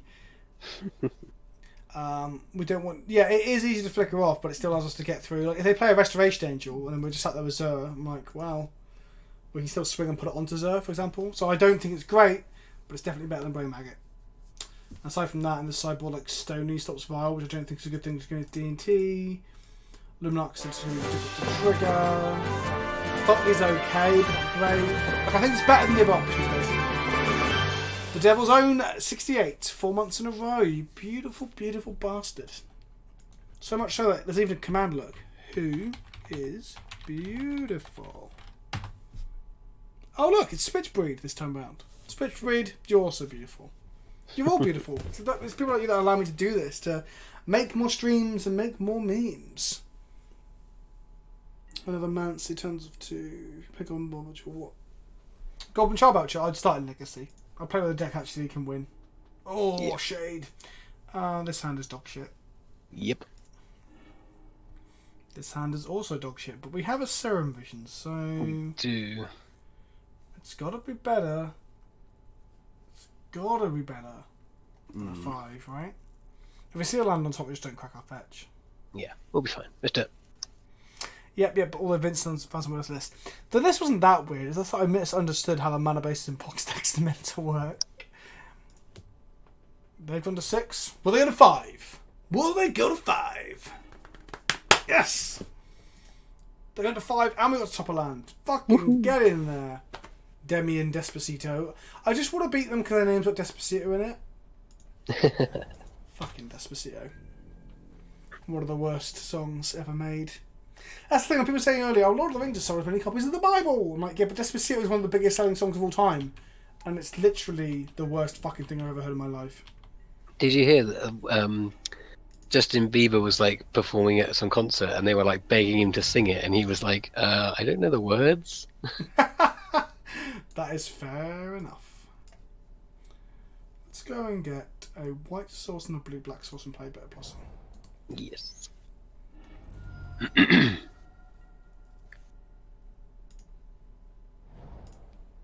Right, here we go. Can we get there? Let's go aggro. So when I went to Barcelona, all the bars had like other like reggae hall songs on, and it was just like, please stop. There's a whole genre of Despacito. Yeah, you know how some people hate genres of music? I don't like country and western for the most part, and I really don't like reggaeton. Serum Visions is a better ponder. What? Another one. We say Rob?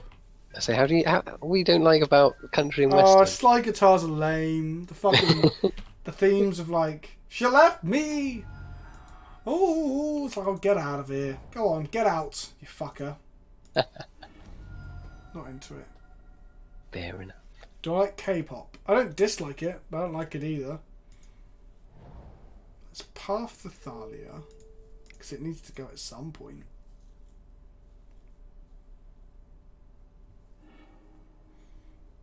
Malamars, you are treading a fine line, my friend. I get TKS next turn. Yeah, Ooh. Ape and I are both wielding banhammers. So we don't want to draw Godhead, right? I just want to put it on them if we need it. But we do want a black source for this arena. So we can basically at this point we're digging for Zur. We've got the Unlife. Yeah. When are we not digging for Zur, let's be fair? This just seems like a fucking terrible matchup as well, right? Like, Mhm. the deck with Displacer, not only Wisp, but Displacer and Wisp. Oh. Fuck my old boots. Here comes the TKS that we... As usual, we find ourselves screaming, "Where is Jund?" Yeah, I mean, do we ever get much of a jump? Probably. No, actually not anymore.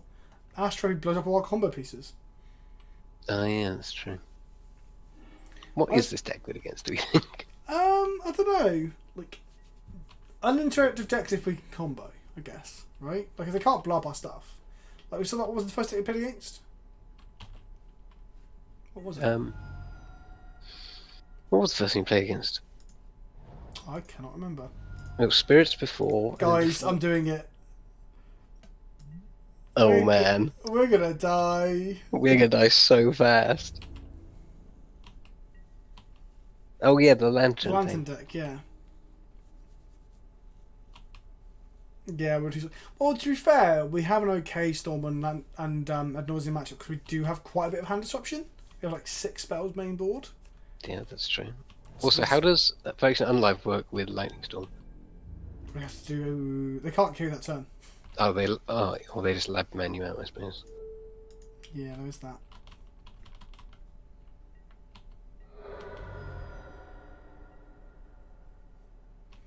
Right. Here we go, guys. You ready? They're under 1 card in hand. Take 2 a turn. Oh my god. Oh, okay. That turns off one of the vials. Yep. That's the thing that helps us race as well, I guess. That's true. This deck is favourable in the goat tribal matchup.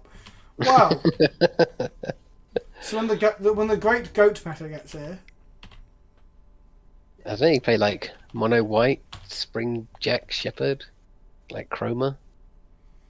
oh no, that's what he's referring to, I think. But I'm saying when that meta game comes around, which is unlike, oh, that's what I feared. That is what I feared. Because this not only gets us our third land, well, this not only gives them the ability to hit us for 4, which is huge considering we're killing ourselves.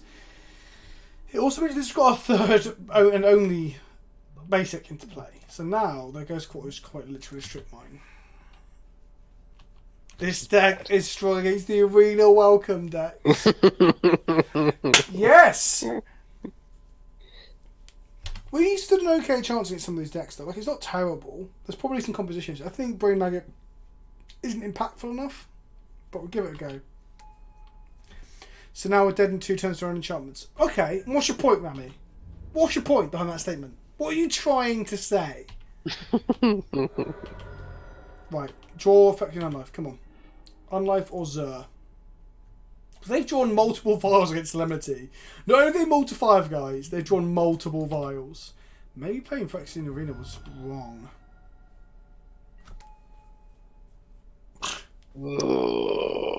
Okay. So, play greater, or like I say, don't crack the fetch. Yeah, we can't crack that. Go to 1. Yep. Okay, what we do here is we do this so the Ghost Quarter us, and it reduces the chance of playing a second Thought Not Seer next turn.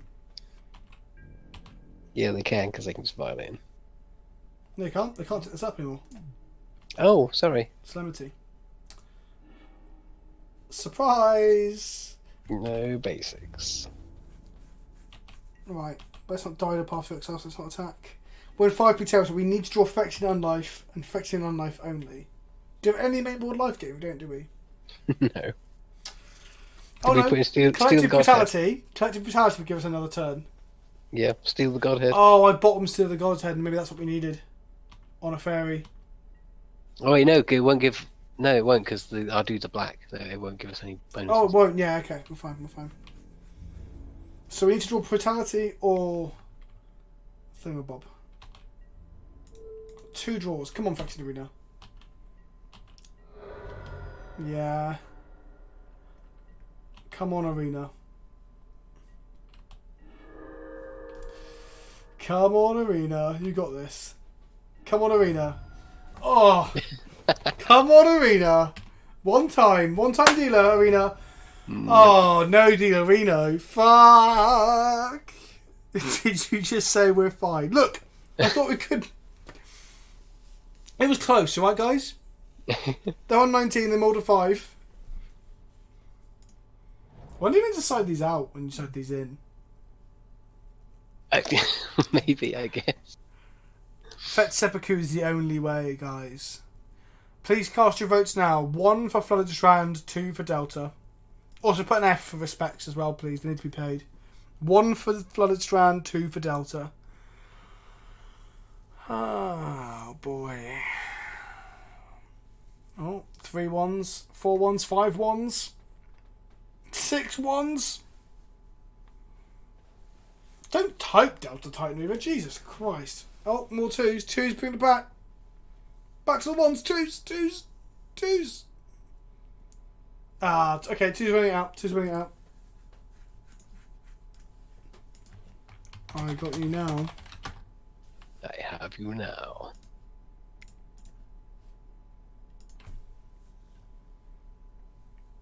We got him. We got him. Get some information for next time we see Demi and Despacito. Demi and I see what you did there. Good night, sweet prince.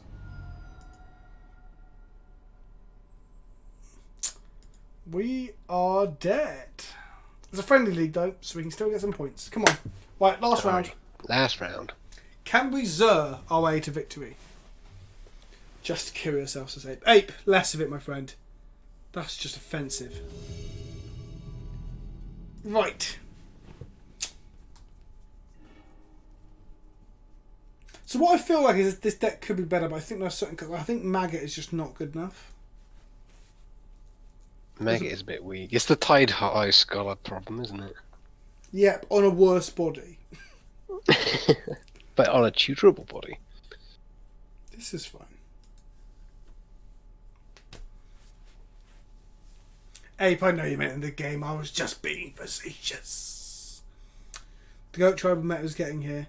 It's just taking its time. Well, I mean, if there's like a random card in the next Ravnica set, it's like, make 4/0/1 goats for like 2 mana. Like Super Trading Post. If they just, yeah, they print Super Trading Post. Quite literally. Come on, Serum Visions. We don't even know what they are. Do we want this path? Maybe. We've got a turn 2 and a turn 3 play. Probably not then. Bottom that. Oh yeah, we'll top the path. If they end up being a curriculum deck now, I'm going to feel so sad. So Fagor, we've got 3 actual wins through enchanting, but that's only culminated into 1 round win. Is this going to be like... Bloodstained Mire, not crack. That is interesting, isn't it? Let's just hope they're not randomly like Goyo's Vengeance stock deck and we don't just die next turn. Yep, that will be... And play a bit of Blossom, I guess. Yeah, let's go for it. The shocking ourselves to Bitter Blossom does feel brutal. Painful. But we've got Unlife and the Zur in hand, so... Yeah. They dredge and we're already dead. But fetch land into nothing from dredge turn 1 does seem pretty shit. But if they then go Cathartic Reunion... Oh, is this Spell Snare? Oh boy, it's Stubborn. It's fucking Death Shadow. Oh dear. Okay. I mean, Bitter Blossom probably is a problem for them, right? Like, they can't attack through like an army of 1/1s. Oh yeah. All on Mop, the announcement today is that I am going full-time content creator. Ah, you fuck nugget. Well, looks like we're losing this game. I thought this is pretty bad for us here. I'm going full-time content creation. I am, as of GP Liverpool, from then onwards, I will be making content full-time for the channel. I'll be making 2 Glenny videos a week, 3 streams a week, and lots of bits and bobs in between, including an off-topic podcast with John. I obviously stream with Rob. Another thing coming up that I can't announce just yet, but working with another YouTuber for another cool thing. Lots of cool shit. Lots of cool shit. What do I do for work? So I will talk more about my work in future streams and stuff, but not right now because I'm not quite out of the woods yet, fully, I guess. Am I planning to vlog GP? Yes, I am. As long as I can get a decent camera for then, but I'm hoping to get a new camera in the next 2 weeks. Some sort of decent Nikon entry-level DSLR of some kind. Just start taking people's money to play bad decks. That's exactly what I'm doing right now. Captain Command is upset because this is his baby and Zer just got murdered. Hello, Lions, my friend. Thank you, Orlan Mop. Orlan Mop. You said you're vlog, but I know it's hard to vlog when you're in the moment. It's also very energy consuming. It is. You got to have a camera up all the time. I know, but I'm hoping to do it this time around. I want to get more into it. Cool. Yeah, I mean, I think once you get into it, get the hang of it, you'll be alright. Oh my god, this looks amazing. Wow, Venser. I'm not even remotely mad. I'm genuinely impressed. Oh wait, hang on, isn't this?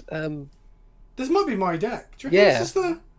Yeah, Guys, do we think this is... Value Town. When is Blue Light Valley Time? Maybe they're playing Heartless Summoning. Is this that cool Heartless Summoning? Summoning deck that very handsome YouTuber played.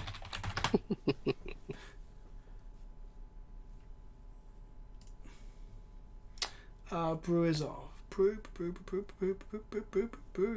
I can't see who's going. Yes. Is it? Has he noticed it's me yet?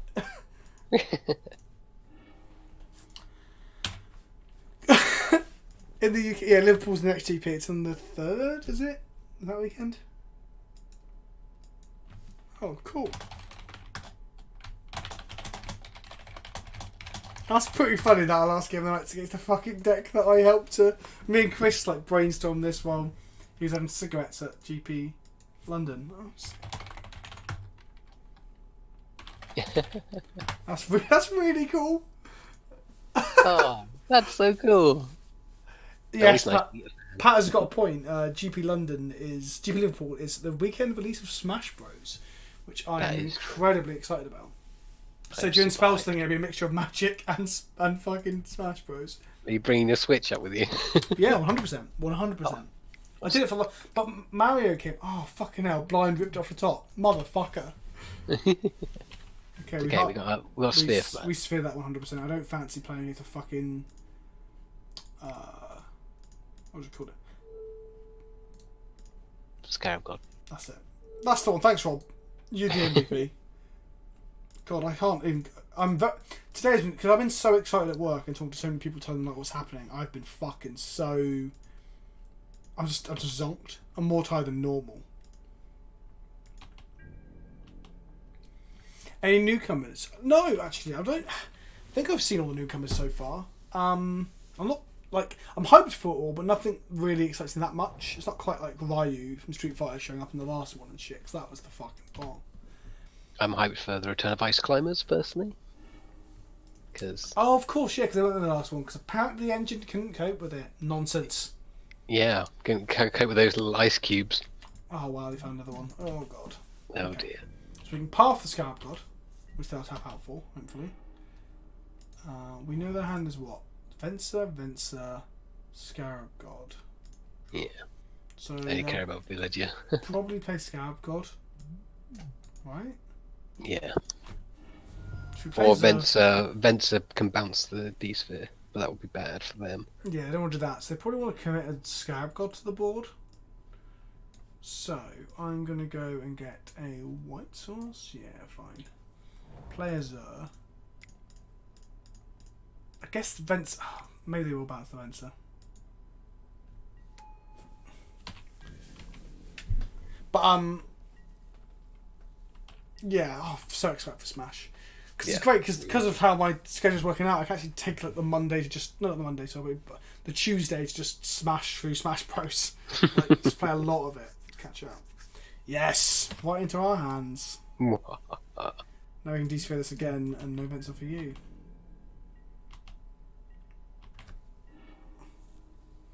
So, do we play... So Venser can bounce the combo, so we don't want a combo, do we? We don't want to put down the combo till we've dealt with all the Vensers. Yes. And there's 2 Vensers in hand. Exactly. So, yeah. So we'll path this and attack and get some of our other utility things. So grab like another D-Sphere or a Bitter Blossom or... Well, they can Venser anything now because of the mana, right? So we want to... We can Maggot one of the Vensers. That doesn't seem great. That doesn't seem great. No, Solemnity.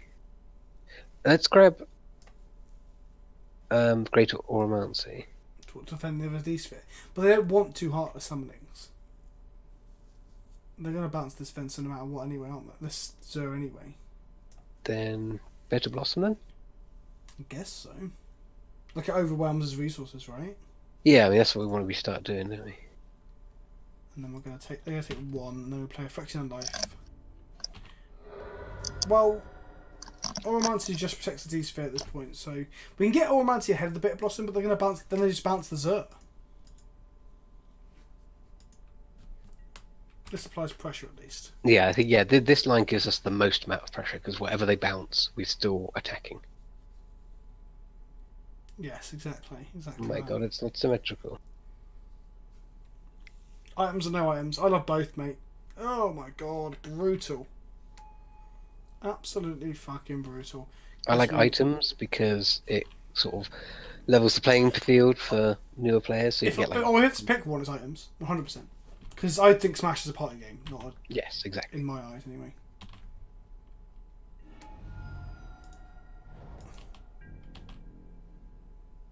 Oh god, if we get D-Sphere here, they fucking just Venser it. Oh no! Okay. We're in trouble. So I get Greater Oromancy. Then get D-Sphere next turn. Yeah.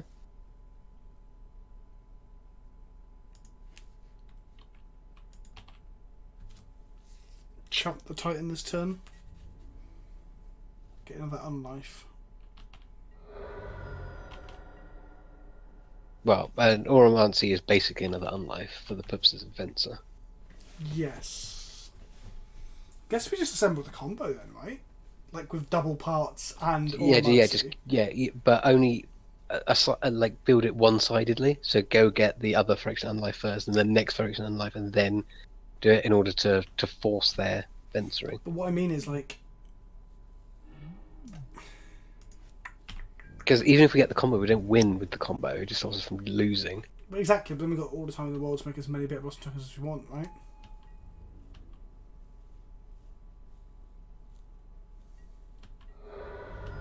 Just gonna take it. Fuck it, why not?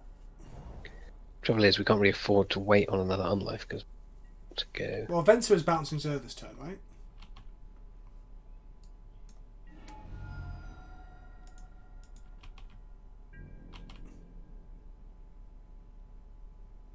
Yeah, here you go, ready? Another one.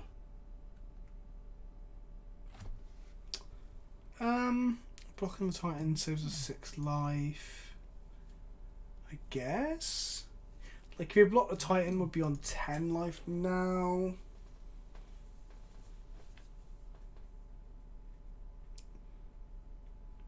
Like, he can't double Venser yet. They have 2 Vensers in hand, yeah. That is their hand at the moment, double Venser. Attack with this. Get Solemnity. So if you get Solemnity now, they instep bounce our Oromancer, untap bounce one of the parts. Is that correct? Yeah. Yeah, that is a problem. Or they can Field of Ruin, get another blue source, and then cast both Vensers in the same turn. So do your attentions fill the zombies away? I think we need to, yeah, because I think that's what they're going for. Because otherwise they would have ventured here. I think. Yeah, they're trying to kill us with that.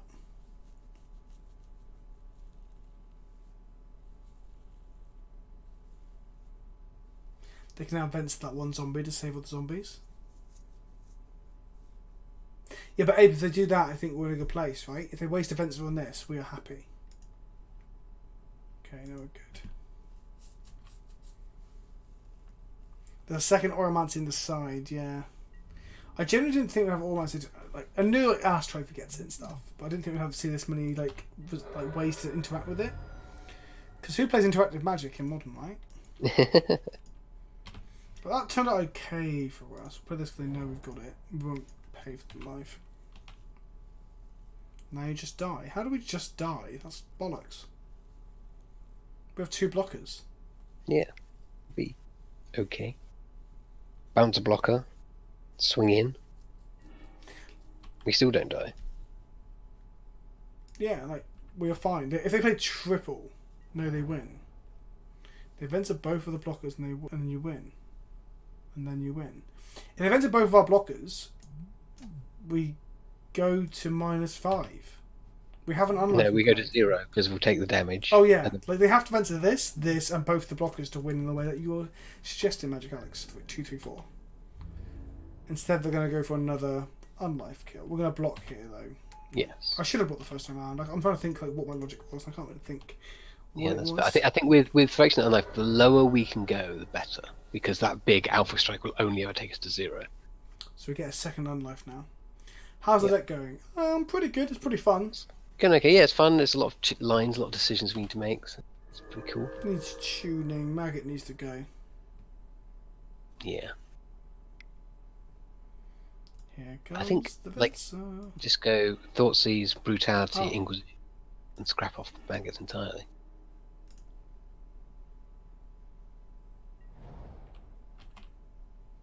Interesting. The Stand Green Source and main deck back to nature. Yes, because everyone.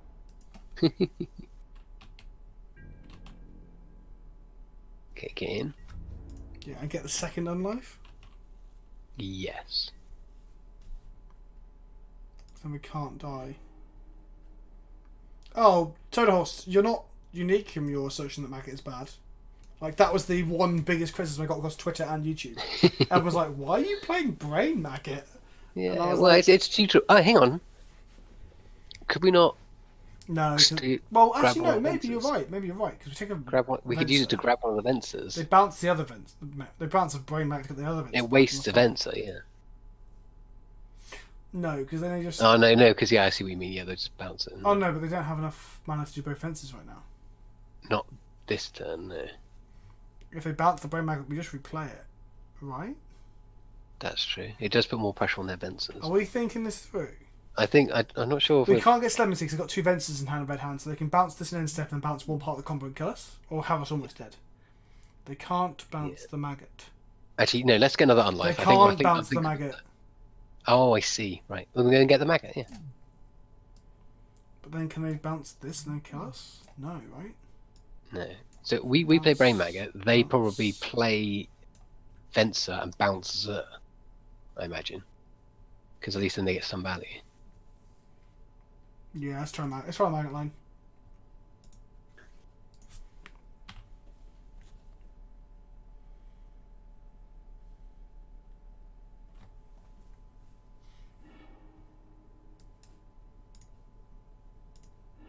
Okay, grab the Venser. Sweet. Maggot is busted. Confirmed. There we go, guys. There we go. Toadhorse, how do you feel now, bitch? Another one. Maggot OP. Right, we get an internal events here to bounce the Oromancy, the untap, try and run another event. No, okay. Yeah, I do like this deck a lot. To replay again. It was sweet. I love that. The turn we were discussing the relevance of Brain Maggot. And it proves useful. Take 2. So now we get another unlife, and then we get Solemnity. Is that correct? Yeah.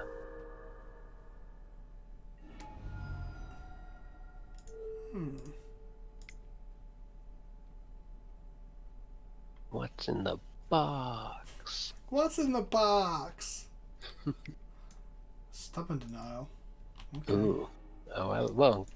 Glad we- Oh, that's how that works. Right, okay. Yeah, okay, one way or the other. Your mana, mate, not mine. Should have done this. What am I fucking Another doing? one. So now we go and get... Do we just get Solemnity here? Because he's only got one Banter in hand. Yeah, go on. Yeah, Magic's on it. Magic Alex's on it with us. Double block? Oh no, they can't fly. Haha. Unlife would have done the same. Yeah, but Ted House we got a 1-1, so... Got there. So we kill them in 3 turns with Zur plus the Creeping Tar Pit. Well, they'll Fox him with Venser, obviously.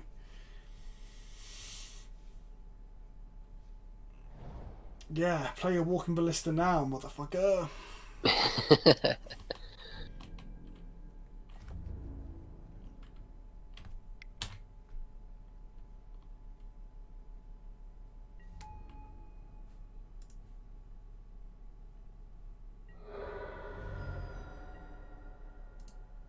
Always yield.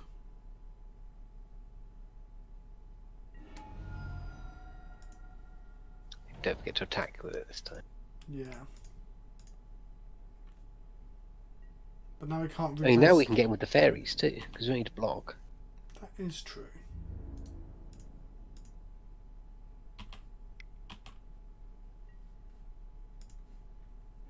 Grab another Bitter Blossom.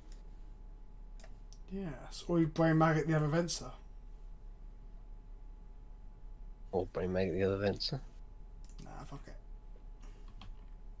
Well, actually, yeah, they might be playing one of Damnation or Cyclonic Rift. Lol. yeah. Did I play one of Damnation? I can't remember. I can't remember. Get the Grey Romancy. If they draw another Venser for top, I'm literally going to do a little poo. I'll be so mad. There'll be removal spell on the Brain Maggot, get their Venser back, bounce something else. Yeah, we are dead to push here. Just dead to push. Are we dead to push? We're dead to push. Yeah. Maliki is kind of working, buddy. This card has not been very good, as everyone pointed out. But look how good the art is. I also have a foil one in the back of a folder.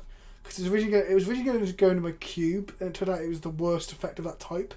Especially that Freeboot exists as well. Yeah.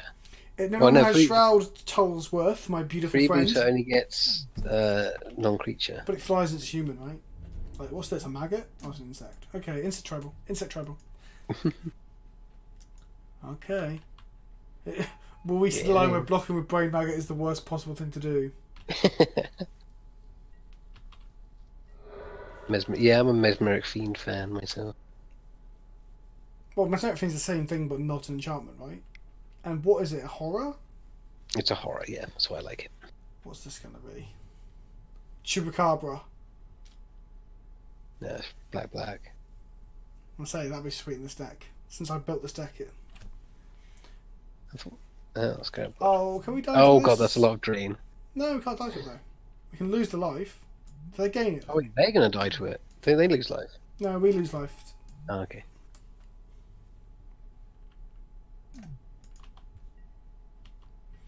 I think more interaction and more toolbox stuff. Got 4 slots if you cut them.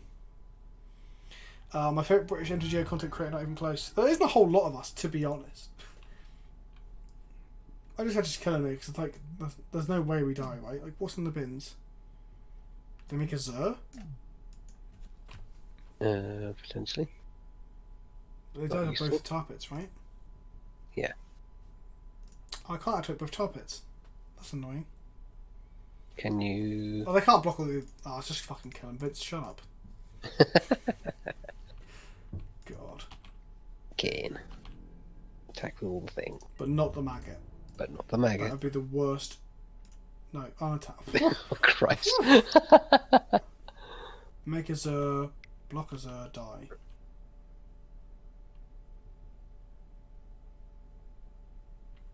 Wow, Zur is really fun. Got there. Beat your old deck. When you ask for deck works, the answer would look at the amazing artwork on this maggot. You know you missed an amazing evening.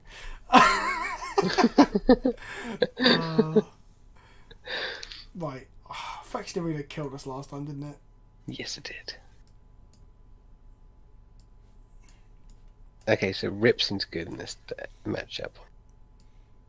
Yes. Not if they randomly make a first strike of ape. God damn it, get on my level. Ruined Hello to name Scarab God? Nah. I think it's just Rips Neuromancies, right? Bringing in 3 Rips is so overkill. Yeah. Let's bring in 1 to shoot it for. It's not like Yeah. it's not like a Dredge where you draw it and you have like a Yeah, and it higher just chance ends of- the game, yeah, yeah. exactly. This might be good. They probably have some sort of. They probably have Mole Drifter in there. They're playing actual Venser, Yes. so it seems bad. Oh yeah, I guess so. Bring in Aegis. What does that do? Stops us from being targeted, so that stops Nothing. Just hand disruption. hand disruption, yeah. Even if you don't have even if you don't have a clock, they can draw a Rip.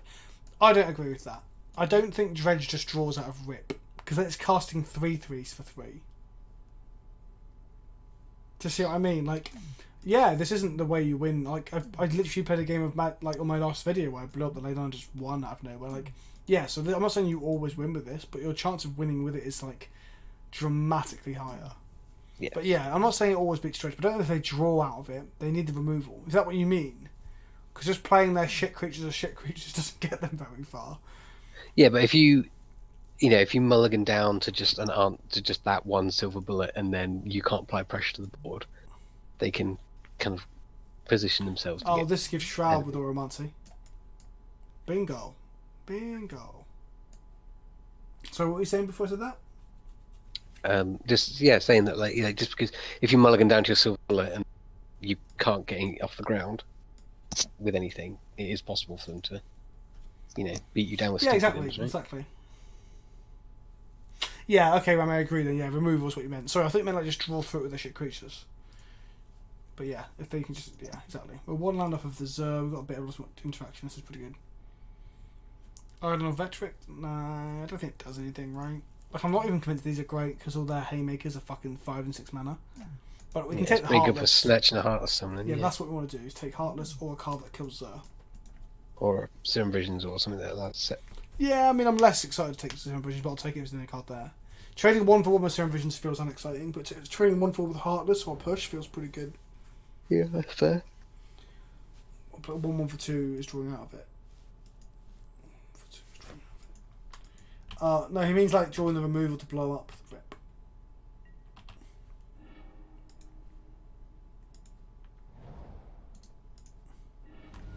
Let's get a black-blue land here, I guess. Yes. So let's get a swamp. No, black blue land is sufficient. You don't think our life total matters, Rob? No, I don't. Yeah. Well, there's the push that stops them killing Zur. Double damnation Oh. feels... Oh my god, this is bad.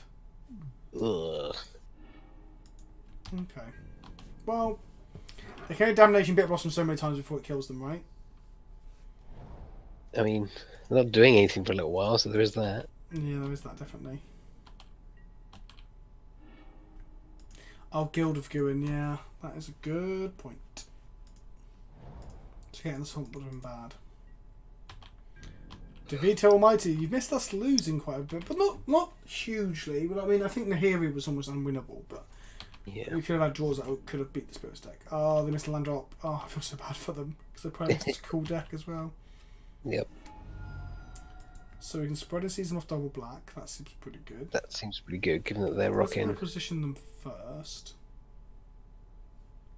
What, in case they draw a 3-drop? Well, they've had 2 draw steps since we last saw the hand, haven't they? If I have 1. What turn are we on? That was turn 3 we just went through, wasn't it? Yeah, they're on the play. Oh yeah, they skipped the land drop, sorry. So they obviously haven't got summoning. So Ah, there we go. very Okay. nice. Right, land, springs. Wrong land, not that land. Yeah, that's true. We are burning ourselves heavily here, though. Let's do this one.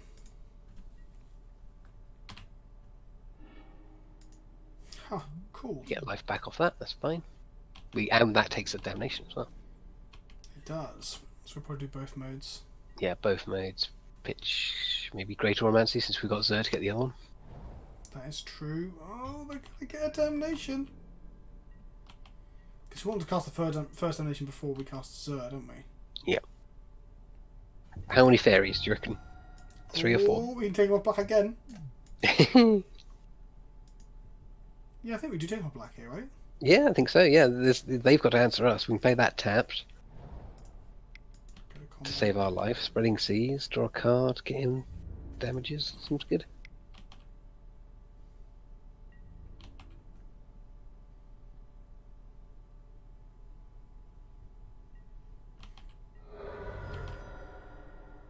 I don't think Oromancy locks them pretty hard. I mean, they can just play one card and hit us with it, Remy. Yeah, I think it's really That's hard pretty- with the one engine. Pretty scary. Yeah. I guess what's Take- the benefit of getting this one over this one? Guild of Going, Ghost Quarter? Yeah. Fuck it. Get that on basic. You never know. That's probably a correct one, I'm sure. Yeah, represent that path. Probably should have got black. Oh, that's Okay. the way to do it with damnations, right? Yep. No line from them. So do we go full aggro and go like 2 modes, 2 modes? Take both spells, drain for 4, gain 4, Probably. pitch our whole hand. So we attack with all creatures.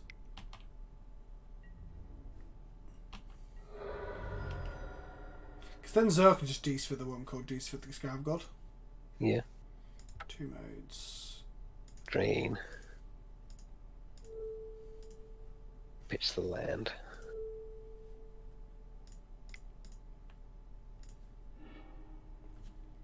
Questions, do we take the other damnation now? I guess we can, can't we? Like, Depends what they've got.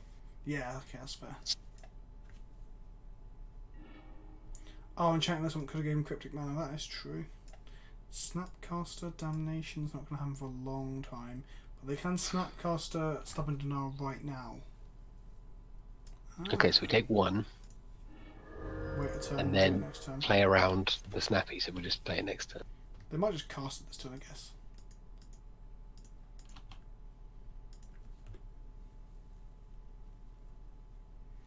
Yeah, we might want to keep the Oromancy and just cast it. I agree. Who said that? That was Tiki Man. I agree. Perhaps just casting it, targeting their hand. Yeah, I mean, now we know that they've got that spell, we can play around it. Yeah, and Greater Oromancy does turn off the Vencers, which is basically they're only out to all of our enchantment shenanigans. This is fucking awesome. So, Just when we can, yeah, the dismissal is a thing. So yeah, like they probably should snappy to get an ambush vampire can dismissal here.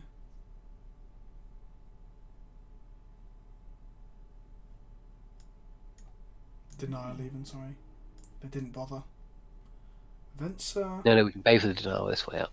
Yeah, but they should do it anyway, right? Like just to get value out of this. But I guess they can damnation later.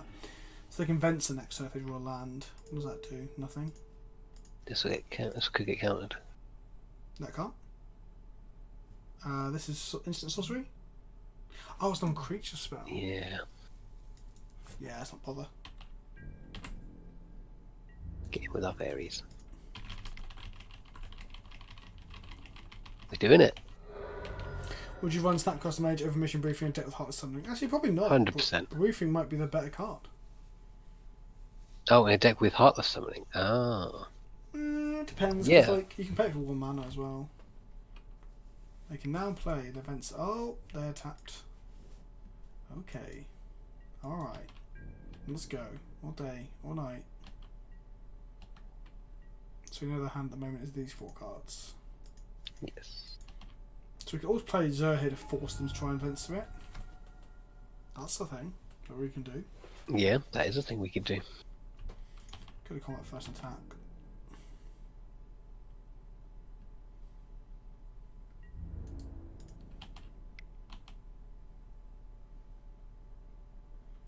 Smack him in the face with fairies. Fairies are an interesting thing. I'm looking forward to the next play that actually has decent fairies on it. We saw something on one of the core sets, didn't we? Was it Origins? We had like fairy miscreant and shit. Yes. Do we take it off black? Double black again doesn't really do anything, does it? Yeah, it doesn't do anything. Play Zur? Yeah, why not?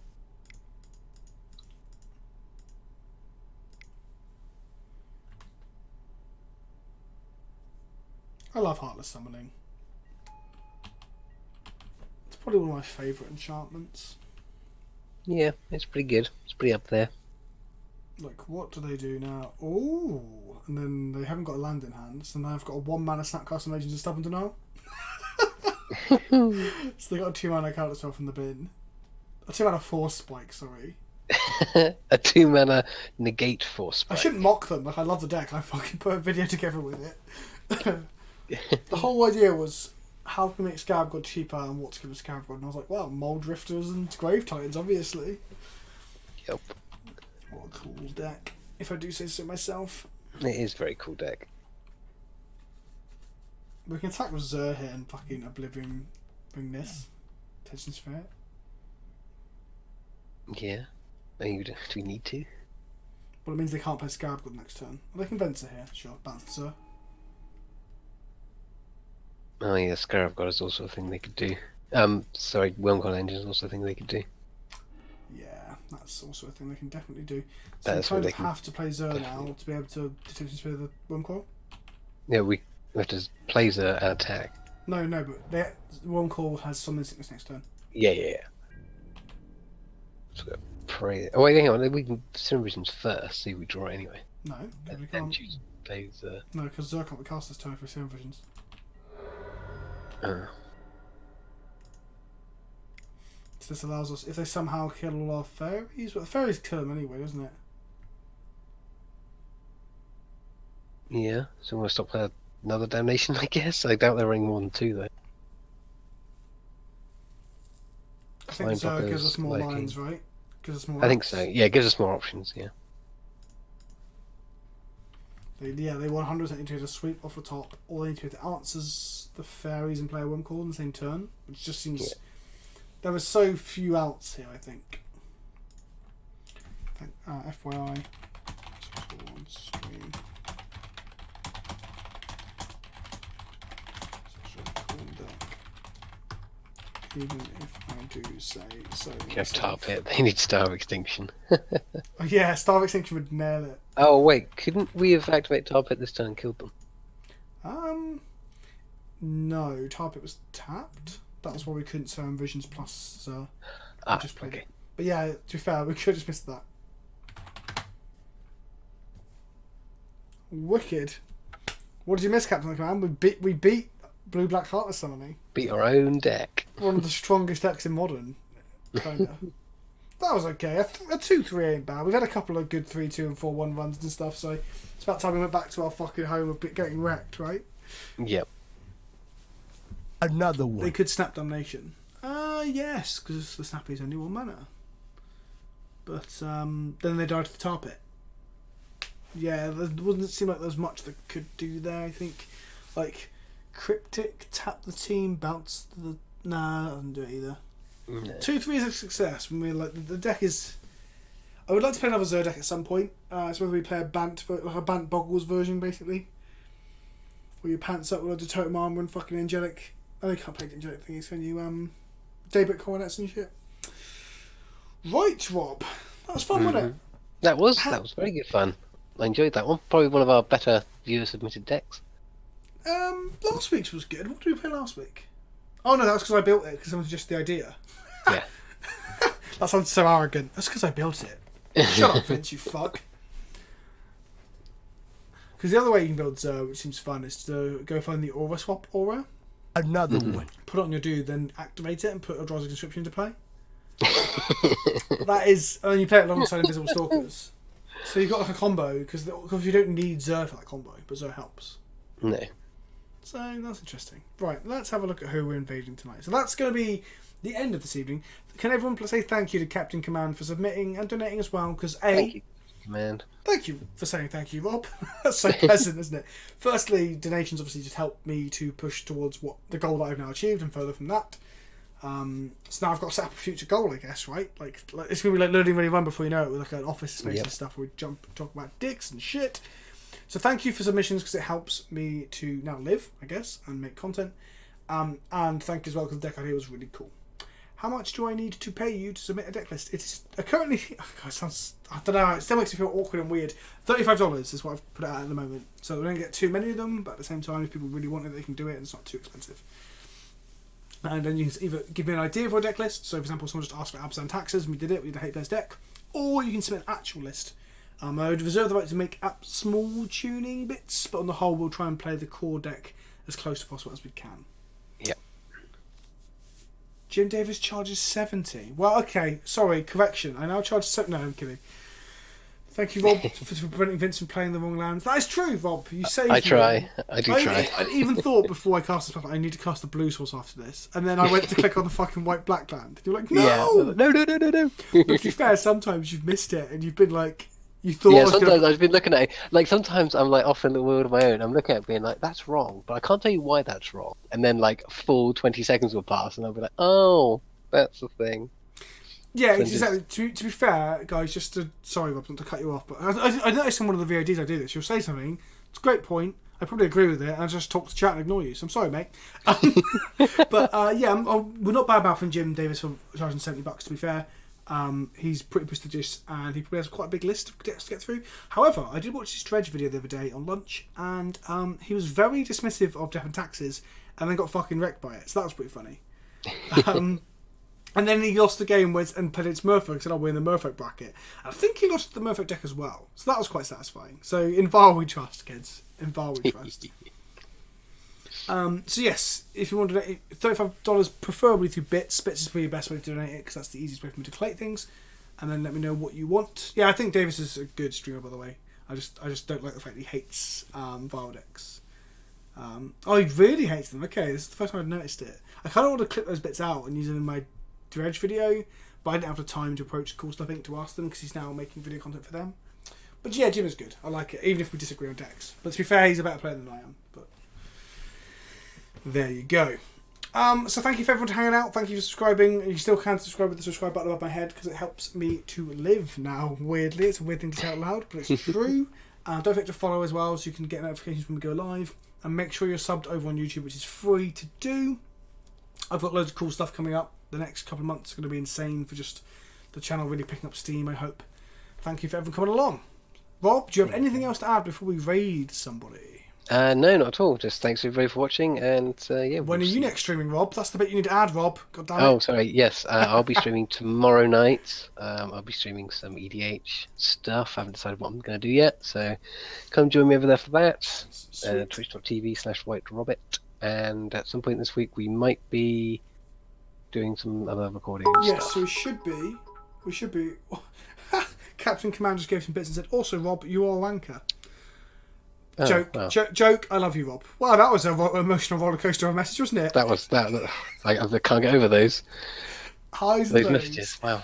I will. I'll be ducking into stream at some point to have a chat and have a see how you're getting on. I'm probably going to try and relax and play some Red Dead before I settle in for Wednesday, Thursday, Friday of content creation. So hopefully I'll announce on Twitter tomorrow. But myself, Rob, Abby and James from Master of Magics, we will be hopefully streaming some Halloween deck lists for an hour or two on Wednesday night for EDH. So Halloween themed decks. I need to build my deck, so I'll probably do that tomorrow. But yes, cool. Right, who are we raiding today? Who are we raiding? Let's raid. I'll search from Very Many Runs playing some Arena. I'm going to start streaming some Arena again as well because I do generally quite like Arena is great. And yeah, and Arena itself is just great. So that's what we do: split streams between Modern and Legacy, Arena, and some variety Smash Magic. That's probably what the 3 streams will be mixed with. Exact times and stuff I'll figure out later. Let's go invade. They're German. They're English. Let's invade them. Tempo Storm. No, hang on. Wait. No. Tempo Storm is Reynard's team, isn't it? And I think Reynard's a bit of a helmet. So that's just honest. It's just a bit of a tit, isn't he? But do you know the story of Reynard getting caught cheating, Rob? No. Another one. Reynard, the famous Hearthstone player who runs Tempo Storm, very good Hearthstone player, interesting personality, got caught cheating in Magic and suspended for like 12 months and then never come back. Huh. Yeah, so that really puts her back up. Like, he played like the Zoo decks that I liked in the early seasons and stuff. And when I learned that, I was like, oh, come on, cheaters are fucking shitbags, right? But also, I believe in redemption, so he might have grown on from that. So, you know. Who knows? Who knows? Let's invade. They're Italian. No, not I don't like Italians, but I want to be able to. Let's invade Xenotech. They're the next English streamer below us in size, other than the Tempo Storm one. So let's go raid. Everyone, get your toots out. We all know what we're doing, right? We're tooting. Hello, Hashtag Coyote toot. Tekanuchi. You've just missed the stream. We're raiding now. So, guys, don't forget to toot toot to let Xenotech know where you've come from. Yep. Right, get ready, guys. Get in the Ready. raid. Get in. I should get in there. I did it. I've never seen this person stream before. Oh wow, they've got a very interesting haircut. As in, like, they look like they're from like a cyberpunk video game. It's wicked. Right. Sorry, Kyoji. I will have an American-friendly stream time soon, as I'm going full time. Yes, Makachi just bless us all. Definitely. Right. Good night, kids. See you later.